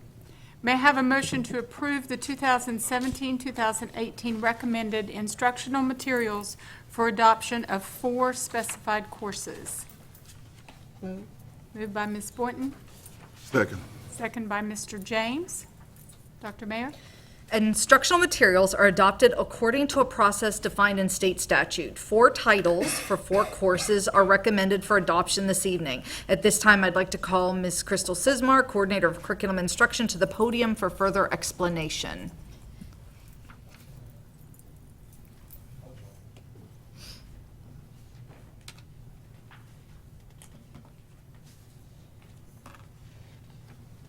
Good evening, Madam Chair, Madam Vice Chair, board members, Ms. Lopez, Ms. Flockadder, Mr. Gibbs, and Dr. Mayer. We are here and back again to talk about process 2. We've been through this process since last August. We actually started talking about it last May for a new board policy, and we just kind of wanted to quickly review the timeline that we went through. You can see here that this was process 2, and in process 1, which was the process that we had in the fall, we had groups of folks that got together, nominated by Dr. Mayer, yourself, the community, and also lots of teachers that got together and worked on these committees. One of the options, which was different than in previous years, was that we were allowed to say that a book was something that we did not approve, not necessarily saying we had 3 books and you had to choose one of the 3 books. So this was something different with our process, which led to us having a second process where we went back for those subjects that we couldn't find textbooks that the committees felt were suitable for our students, and we adjusted that and looked at a process B. So you can see there on the slide, and you have the presentation yourself, you can see that we went through the same process as we went through in process 1. We had the information out there for reviewers. We used the same reviewers to make sure that we kept the integrity of the process because they had already filled out the affidavits and had all the textbook training. We had a community review night on February 8th in which the entire community was invited to come and look at the proposed materials. And then we had our February 17th Saturday meeting in which lots of dedicated volunteers came out and went through the materials, had an organized discussion, and then cast their votes on those materials. So the ongoing timeline is that March 9th, online access after the work session was put out there. I think it was the same day, actually, as the work session, for those 4 titles to be able to be reviewed that were approved by the committees. And then open public hearing was held April 10th, approximately a month ago. And tonight we're here where we actually have the public hearing and the vote. The last part of the process, which was put in place by House Bill 7069, which we talked about in November, December, we also have a 30-day period in which after those materials are approved by the school board, members of the general public can fill out a form through Ms. Sismar's office and object. And in that case, we would enlist our hearing officer, Michelle Stone, who's our educational liaison with the county commission. She would be our person to come in, and all she would basically do is take the gavel, and you would hold the hearing to determine the validity of those complaints. So just kind of wanted to share that with you. So we have 4 subjects this evening, or 4 actual texts, I should say. We have 1 high school science, anatomy, and physiology. We have We the People civics that was adopted, which we're very excited about. Just a little aside, I was actually able on Monday morning to attend a We the People's 7th grade congressional hearing at Fort McCoy School, and to see those 7th grade students and Joanne Houghton and her civics students, to see the work that they had done in the preparation. I had 2 former civics teachers in the room with me, and I'm a social studies teacher, and to see the level, and she's been using these books as ancillary materials in her classroom for the past couple of years, so to see what our students are capable of when they're pushed to this type of reading level is very exciting. Also for high school social studies, world history by Cengage, and then We the People in the government, the U.S. government. So I think at this time, are there any questions? If not, it's up to No. I declare a public hearing. Is there anyone present who wishes to address the board? If not, all those in favor, please vote aye. Any opposed, like sign.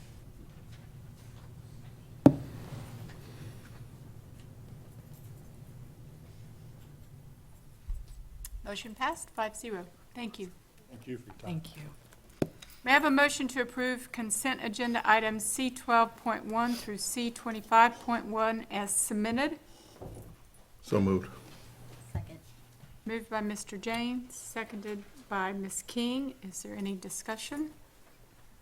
If not, all those in favor, please vote aye, and opposed, like sign.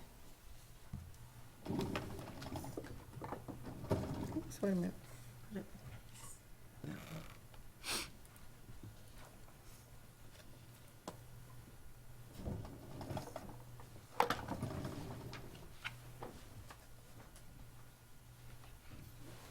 Vote passed 5-0. Thank you. May I have a motion to approve the selection of Educational Directors, LLC as the external operator for Evergreen Elementary School? So moved. Second. Moved by Mr. James, seconded by Ms. King. Is there any discussion? I would like to say one thing. Okay. I think the process that we followed, and Ms. McCall, the process you followed, the interviews were great. And what was the most unbelievable thing is that the panel that was interviewing the external operators and the school board members more or less watched and observed as the panel did it.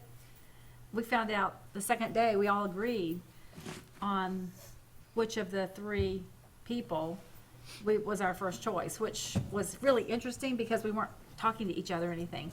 So that's how excited I am about the choice that we've made. If we need it, I think they're going to be very successful. Thank you. Mr. James? I'm going to ditto with Stacy on these things. We went into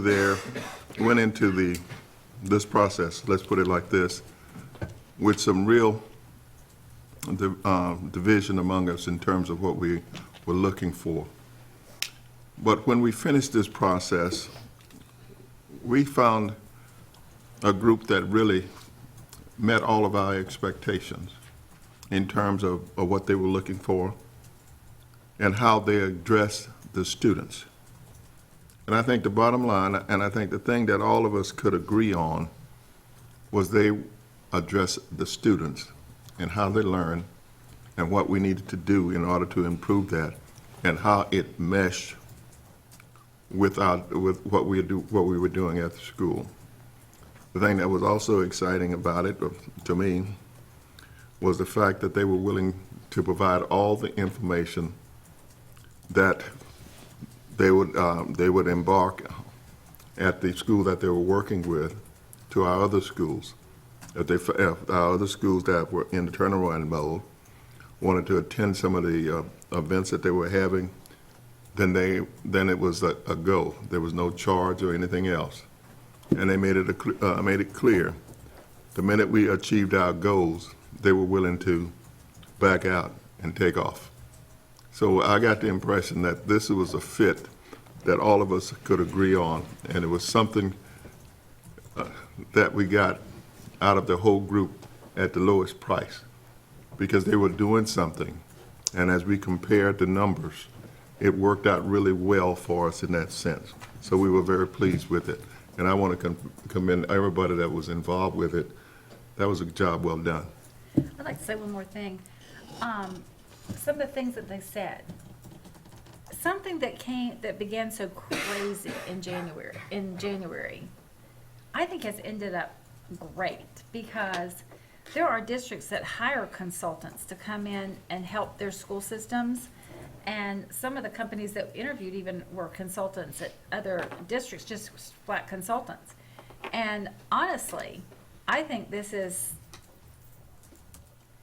sometimes good comes from things that aren't so good. And I think this is a perfect example of something that we made the right decision, school board. We made the right decision, because I believe this company will help us by coming in from the outside and helping us, like you said, with the other schools. So this whole thing to keep the school open and everything will end up being a fantastic decision, because I think these people from Kentucky will bring a lot of wisdom to us on teaching methods and different things that we heard them say. And so I'm excited. I think that what started out kind of crazy has ended up being what can be a great thing for this district. Thank you. Ms. Boynton? Yes, I was just thinking that with the committee that came together, thank you for working with that. I also wanted the people to understand at the Evergreen Elementary School, the principal and the site, they were on that committee. As we all together, as we listened to them, you can understand that they were looking about Evergreen. As they listened around, I thought they became to say the same things we did. They were looking at the same thing. So, and that I was there at the first part, and then they gave me a book, and I read everything, and I said, okay. So, thank you. I want to thank publicly the committee that was put together. I especially want to thank Dr. Jonathan Grantham and his team, because he really, really helped us put this process together, come up with the questions, decide exactly what the rubrics were going to be to score these folks. I want to thank Mr. Gibbs. Paul Gibbs was on our committee. Narvella Haynes, who is the SAC chair from Evergreen, Wayne Livingston, the principal, and Jennifer Beck, who is with our turnaround schools. It was a great committee, and it really worked out well. I'm very excited about this company, and hopefully Evergreen will be a C, and we won't have to have them come in. But I am excited. I think we made the right choice. So with that said, all those in favor, please vote aye, and opposed, like sign.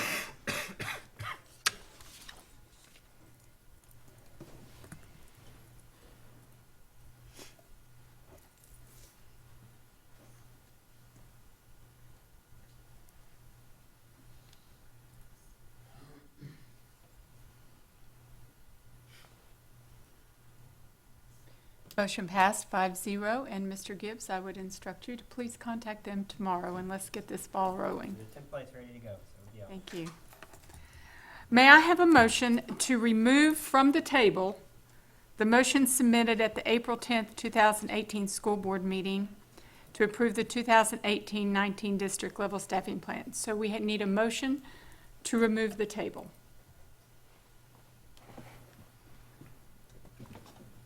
So moved. Moved by Mr. James, seconded by Ms. King. We just need to vote on removing the table. All those in favor, please say aye. Aye. Any opposed, like sign?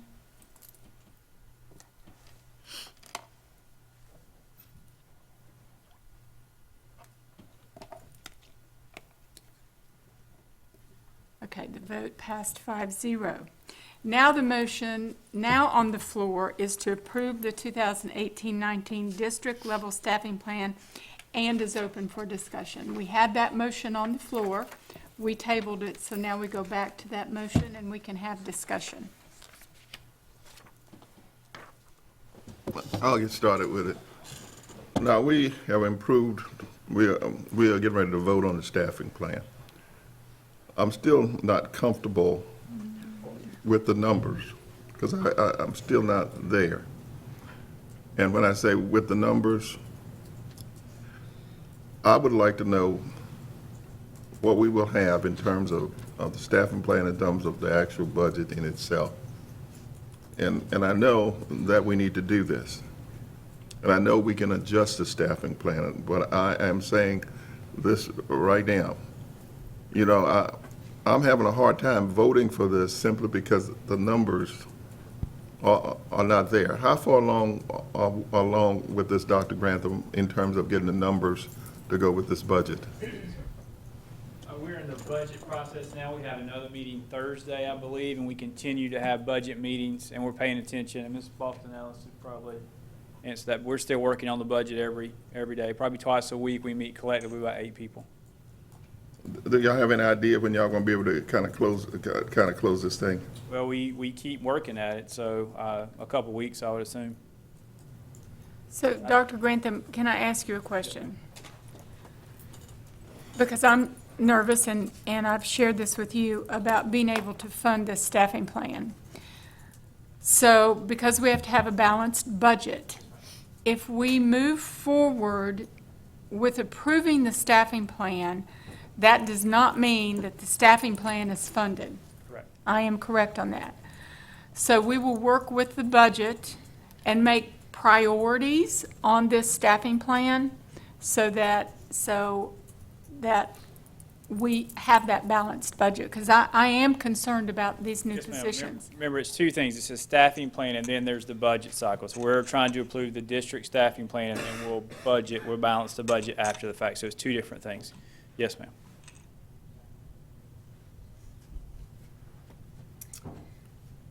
I'm not comfortable, and I'm going to vote no. You know, if the numbers aren't looking right for me, either there's still some concerns. I'm not going to approve something because I am fearful that usually we know what happens. It's not going to come from this area. It'll come from teachers and staff. And so I will be voting no tonight. One thing that I've looked at that concerns me is, I know we received the information about the cut in the behavioral specialist and the behavior techs and that sort of thing. And I know we cut it back. It was cut by like 30%, and then we put back one. We had the 7 specialists, and then we put back the 1 to have 8. And I know that in the schools I'm hearing about just the serious behavior issues, and we will be, even with the 1 back, we still have like a 20 or 22% cut, 23% cut or something in behavior specialists that go straight to the schools and help the teachers. We're trading that money out where we're giving, you know, we're having our area superintendents and we're making them at a certain level. We've switched people around. We've moved some positions up and advanced positions. And I appreciate the way that you've gone through Title I and taken out as much as you can, you know, through trying to do that and trying to encourage the principals to use their Title I dollars for paras and that sort of thing. But I'm also concerned, and it's not like we're gonna be hiring anybody, because these people, most of them are already here, I think. Most of them are in their positions. And once, it seems like, my experience on the board, once we approve the staffing plan, and Ms. King's exactly right, when the rubber hits the road and we start having, a juggling act, I've never yet seen us reduce any of the administrators' pay to help make it, take some of those advancements away and bring it back to, it always comes out of the classroom, every single time. It's the behavior specialists that's come out of the classroom, the people that help, that go straight to the students. And I just find it hard giving, advancing these positions. I know it's not gonna cost a lot to renovate for the, area superintendents to have a place to be, but with the SRO issue and all that's happening right now, I fear that as many times as I've heard it, when the budget's tight, I haven't once, I don't recall ever in 6 years having a penny come from the administrative level. It always comes from the classroom. It always comes from the people that hit the classroom. And I just would really like to see, I'd like to see where the money comes in and then support the staffing plan, because it's not like these people are already here. They're just getting advancements or they're getting shifted around. It's not like teachers where we have to hire someone. In the teaching, on the instructional plan, I understand. We have to hire teachers, we have to get that done, we have to know who's coming. But on the district level plan, that's not really the situation where it's holding us up from hiring anybody, because this is just May. And so contracts don't go out, I think, until July anyway. So, that's my concern about the staffing plan. Let me just say this now. I see Ms. Ellis is in here. Ms. Ellis, how much time do you need for this to get us a budget?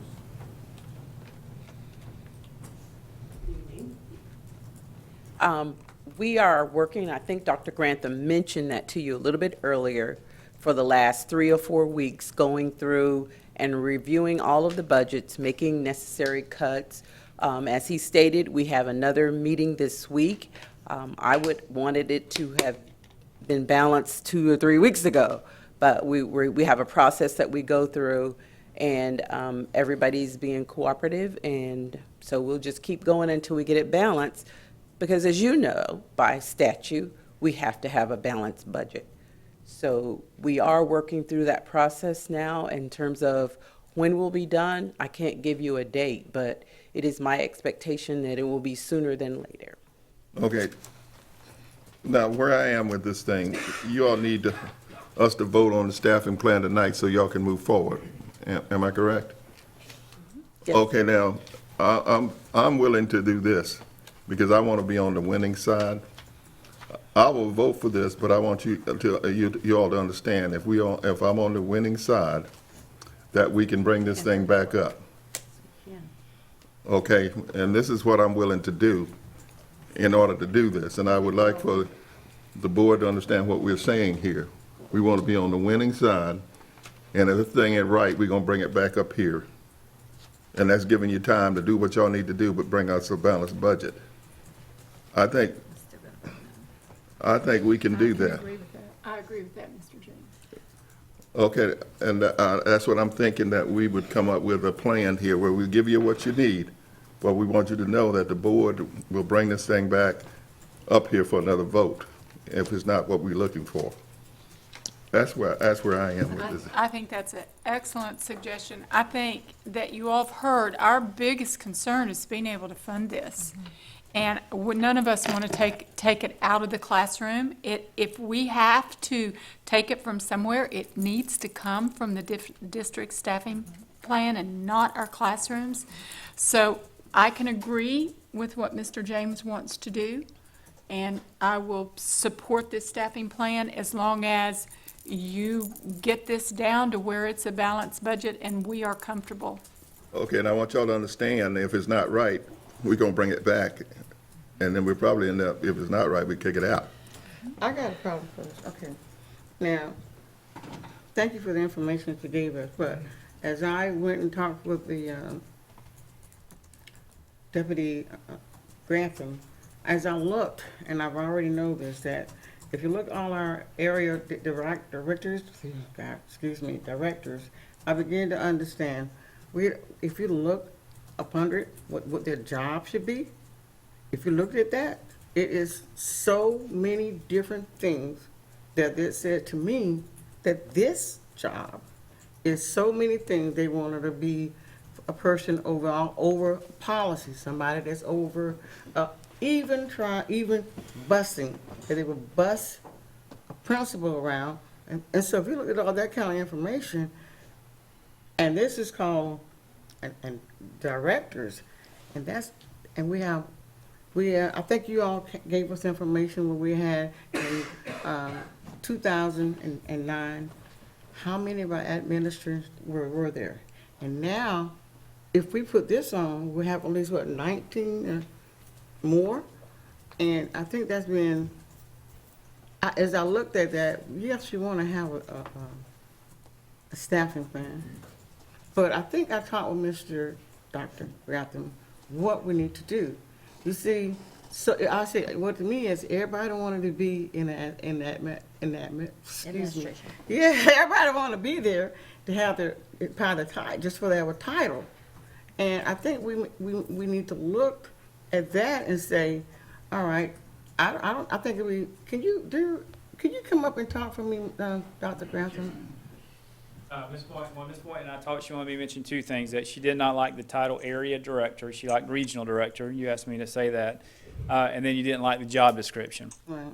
In our conversation, we said that when we have Neola come in, they'll redo the job description, so that could be a conversation that we have, but those are two things you asked me to speak on your behalf for. Right. So you didn't like area, you preferred regional, the title, and you didn't like the job description. Right. Yes, And then up under it, you can tell exactly what they'll be doing, you Yes, know? ma'am. Yes, Not just, That's part of that job description. right, Yes, ma'am. right. Thank you. What I'm looking for now, I want y'all to understand, if we don't get this thing right, it's coming back. Yeah. And that includes the job descriptions too. Okay. And Ms. King? Here's my concerns. We have a hiring freeze on paraprofessionals right now, so it's already affecting our classrooms. I understand that we do need, it is, I believe it's statute that we need the area directors or something under that. I would be willing to vote yes if we make an amendment for the 3 area directors, but I would still vote no for the rest right now until Teresa can come up before us and we can look at the budget. That's just me personally, and I'm just gonna throw that suggestion out there, but, you know. Did you vote for it? I would vote for it if we could make an amendment to just approve the area directors, because that is state statute. How is it state statute? Which one? Do we have to have area directors? Yeah. Help me with that. I had mentioned at that one work session that it was in 7055 and that there was a grant that the DOE was working on, and Ms. Beck was investigating that, and you had mentioned that the successful districts are already doing that, and why is there a grant? Remember that? Yes, and so it is coming. They're just, with the rulemaking, we don't know when it's going to be implemented, but Ms. King, like Ms. King says, it's coming. So I think I'm going to vote for this tonight because we need to move forward with the budget, but I'm like Mr. James and everybody else, I am concerned, but in order for you to finish up the budget, Ms. Boston Ellis, you have to have a staffing plan, correct? So we either keep it exactly like it is now, or we move forward and let them. Well, I feel like if a couple of board members do vote against the staffing plan, and I think that sends a message that we're real serious about this, and that, like Mr. James said, he can vote on if he's on the prevailing side, he can bring it back before the board, and then we would be able to vote. Even if we voted against it, it would be all a new topic. So I will be voting against it tonight to send a message. understanding that, to show how serious we are about this coming back. And then when it is priced out and everything's fine, or if Mr. James brings it back, or Ms. Boynton or someone else, then, but I'd like to send the message that we're real serious, so I will vote against it, to send my message that this is not a unanimous vote for that staffing plan, okay? Well, and it's not a vote necessarily for the staffing plan. It's a vote so that they can move forward and Right. bring it back with us. That's what it is. That's what it is. It's not I'm not voting exactly for the staffing plan. I'm voting so that they can move forward But and I've bring done us that. back the See, budget. in the past, I've done that so many times, and nobody ever brings it back, because it kind of sounds like everybody, the paper puts it out, oh, everybody kind of voted unanimously, and we've had this conversation in years past that somebody would bring it back, it never gets brought back. So, and then I'm sitting there wishing I had just voted against it in the first place. So I'm voting against it, and I do look forward to it. I look forward to it working beautifully. I look forward to it pricing out and we can afford it. But I do want to send a message that I am on it. And I feel that the staffing plan will pass, but I don't want it to be a unanimous vote for it to pass. Okay. Oh, I'm sorry. I was getting ready to call the question. Okay, so we need to do something, though, because the original motion was for the original staffing plan. So I need somebody to amend the motion for it to be the updated plan that we saw at the last work session. Oh, okay. I'll make a motion that we amend the staffing plan to the most updated staffing plan. Okay, so replacing the 2018, so may I have a motion to amend the original motion by replacing the 2018-19 district level staffing plan with the version provided at the April 25th, 2018 work session. Thank you, that is the motion. Okay, Ms. Stacy made the motion. Second. Mr. James seconded. All right, and I now call for the vote on the amended motion. Vote to amend. Vote to amend. I now call On the vote to amend. for the vote to amend. I'm sorry, this is really, so we're voting on the vote to amend. We have to have another vote.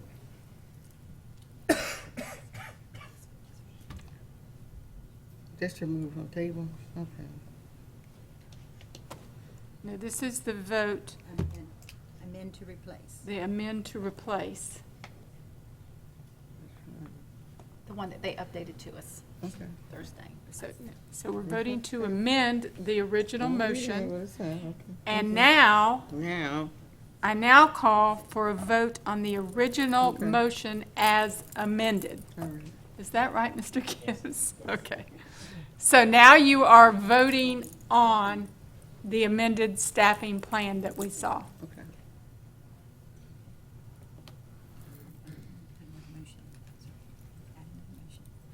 We're waiting on Elena. It's very confusing.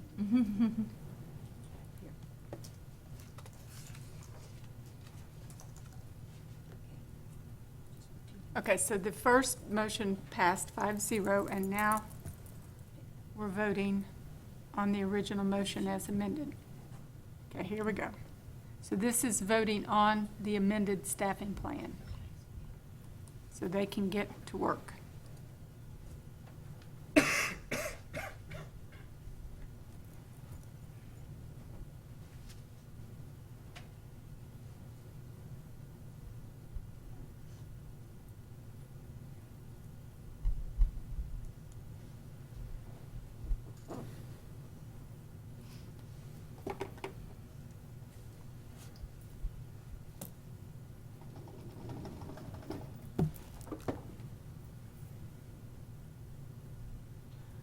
It did not pass.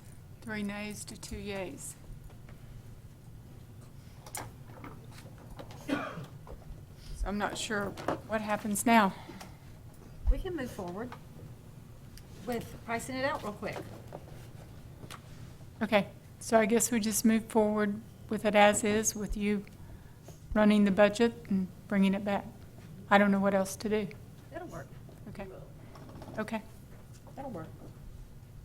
Okay. Moving on. May I have a motion to approve the following cash or tangible donations that have a total value of $32,954.87. $3,200 to Denellen Elementary School from an anonymous donor. An upgraded audio mixer valued at $1,469 to Denellen High School from DonorChoose.org. $2,000 to Hammett L. Bowen Jr. Elementary School from IBM. $1,000 to Hillcrest Public School from Silver River Museum. Miscellaneous culinary items valued at $1,196 to Lakeware High School from Stephen and Nina Sickler. An interactive smartboard valued at $3,582 to Horizon Academy at Marion Oaks from DonorsChoose.org. Samsung Chromebooks valued at $1,205.45 to Horizon Academy at Marion Oaks from DonorChoose.org. $2,989.42 to Madison Street Academy, Visual and Performing Arts from Madison Street Academy PTA. A 2005 International 92i truck valued at $9,075 to Marion Technical College from Capri Furniture. A Selden 1700 hematology analyzer valued at $1,198 to Marion Technical College from Florida Cancer Specialist. A pergola with 2 benches valued at $1,700 to Romeo Elementary School from Boy Scout Troop 574. $1,840 to Spar Elementary School from Peter and Mary Lou Van Note. And $2,500 to Ward Highlands Elementary School from their business partner Lee's Famous Recipe Chicken Stillwell Enterprises, Inc. via the Public Education Foundation. May I have a motion? So moved. Moved by Mr. James. Second. Seconded by Ms. Morton. Is there any discussion? If not, all those in favor, please vote aye. Opposed, like sign.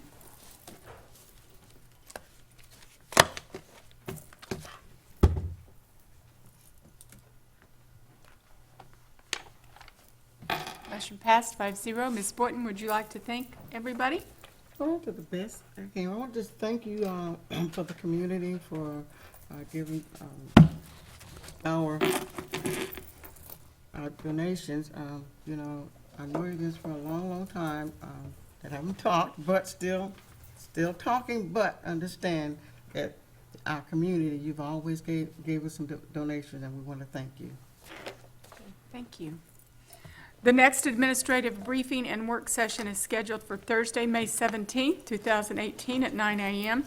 The purpose of the work session is to discuss renewal of 2018-2019 general insurance, Macintosh Financial Corrective Action Plan, as well as the annual review of alternative learning programs and the Code of Student Conduct. So it will be a lengthy meeting. Also, I need you to mark your calendars. We will have another work session on May 24th at 9 o'clock. This work session will be the principal certification process and the principal job description. Because the May 17th was going to be a very long workshop, I made the decision to add that workshop specifically for that purpose. It'll be the following Thursday? It'll be the following Thursday. The reason is because they announced principals on May 30th, so we need to be able to give some direction. Okay? Okay, I won't be here. You won't be here? No, Dr. Grantham, will you be here? I have him, we have that meeting that day as well. So when will you be here? That week? We have a board meeting that Tuesday night, so that's out. Can we come in early on that Tuesday?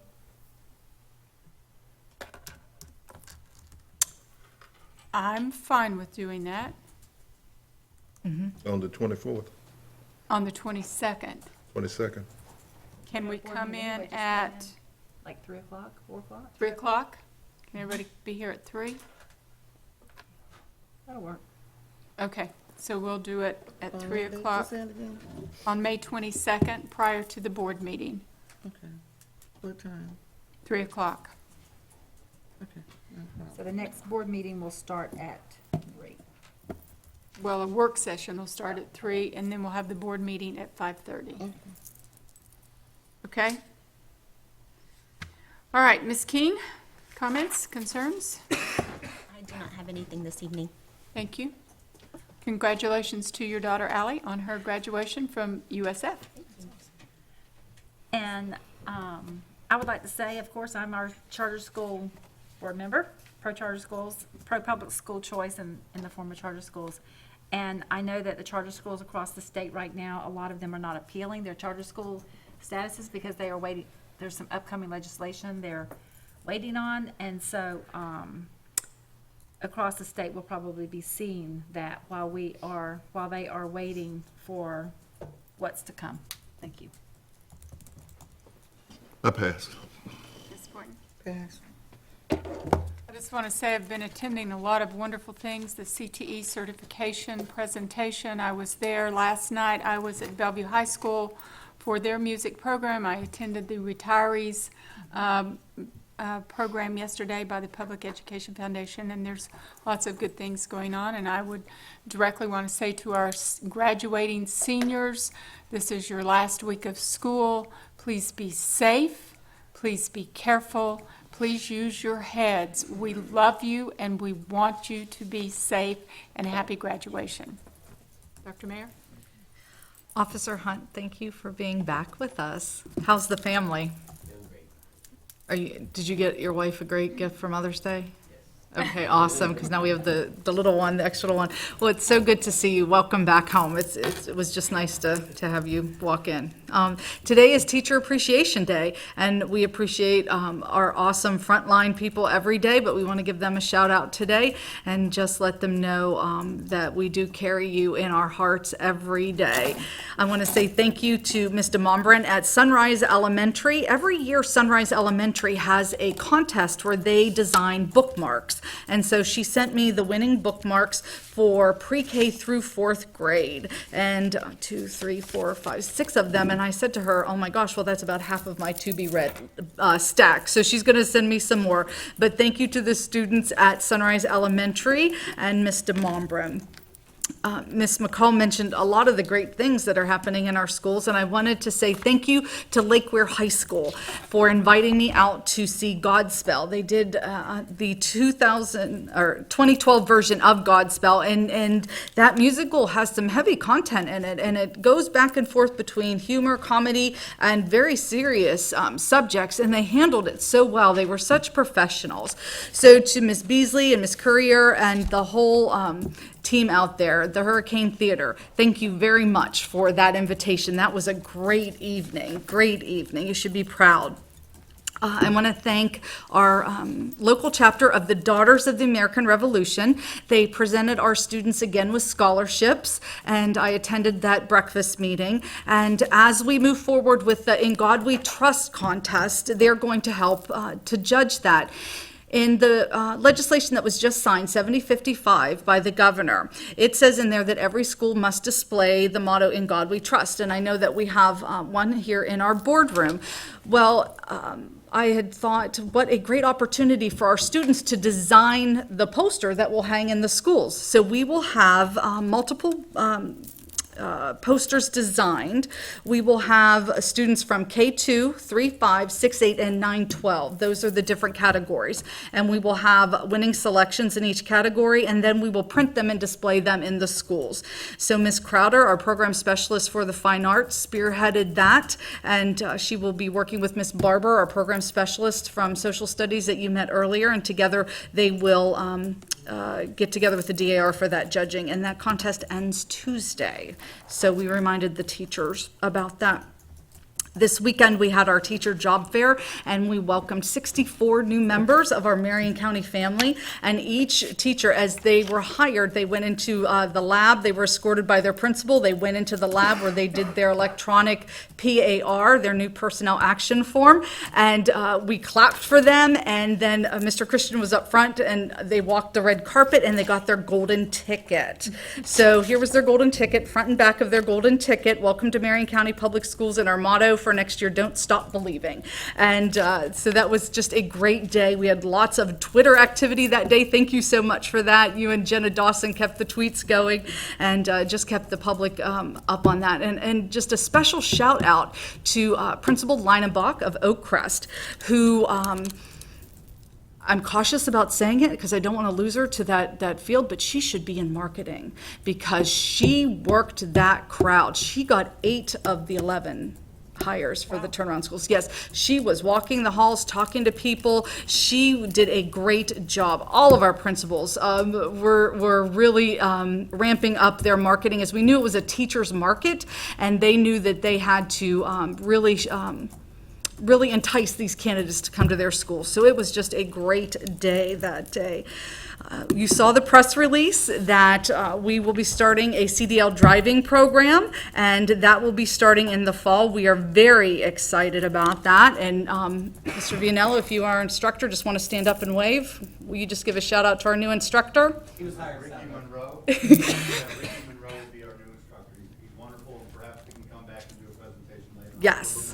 We will. Thank you, and thanks for joining the family. But that CDL program will meet the needs of so many, and will be in that location right behind Booster Stadium, that unused piece of land there. So that's a great opportunity. Ms. McCall mentioned graduations coming up, and we have one student, Nicole Perrone, who graduates next week with the highest attendance rate in the district for the class of 2018. That young lady has not missed a single day of class during 13 years of school. So 2,340 out of 2,340 days of class. We didn't count hurricane days, yes. But she has attended every day of school, so kudos to her. Kudos to her. And then just one last thing is Carrie Renfro, our middle school program specialist, was visiting, and she was at Fort King Middle School, and she was in a class, and they were discussing The Outsiders, one of my favorite books by S.E. Hinton. So she was in there, and she tweeted out, because Miss Arthur's class was in the Socratic discussion method, and it was so enticing. So she tweeted out, and she tagged the author in the tweet, and the author retweeted. Oh my gosh, we all got shivers. So that was just great, and we were very excited. So just a shout out to all of our teachers doing a great job. And this Sunday, of course, is Mother's Day, and just happy Mother's Day to all of our Marion County Public School family. And it's great to have my baby back, and he's here in the audience tonight. So thanks, Jack, for hanging out tonight in the audience to see what Mom does. So, but anyway, thank you. Thank you.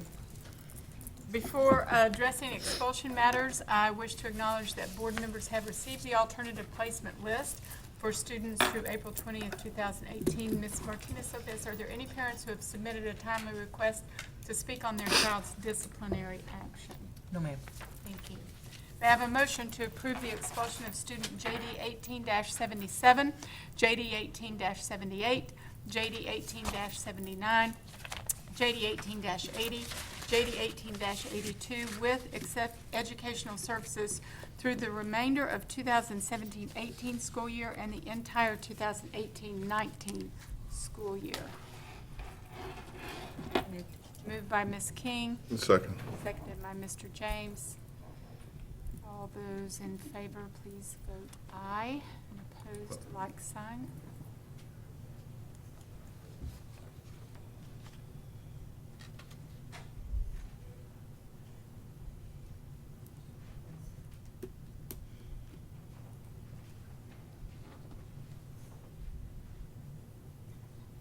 Motion passed 5-0. This concludes the televised and business portion of the meeting. In order to honor a request for an individual to address the board off air, I will now call a brief recess while the televised portion is completed at 7:49 p.m.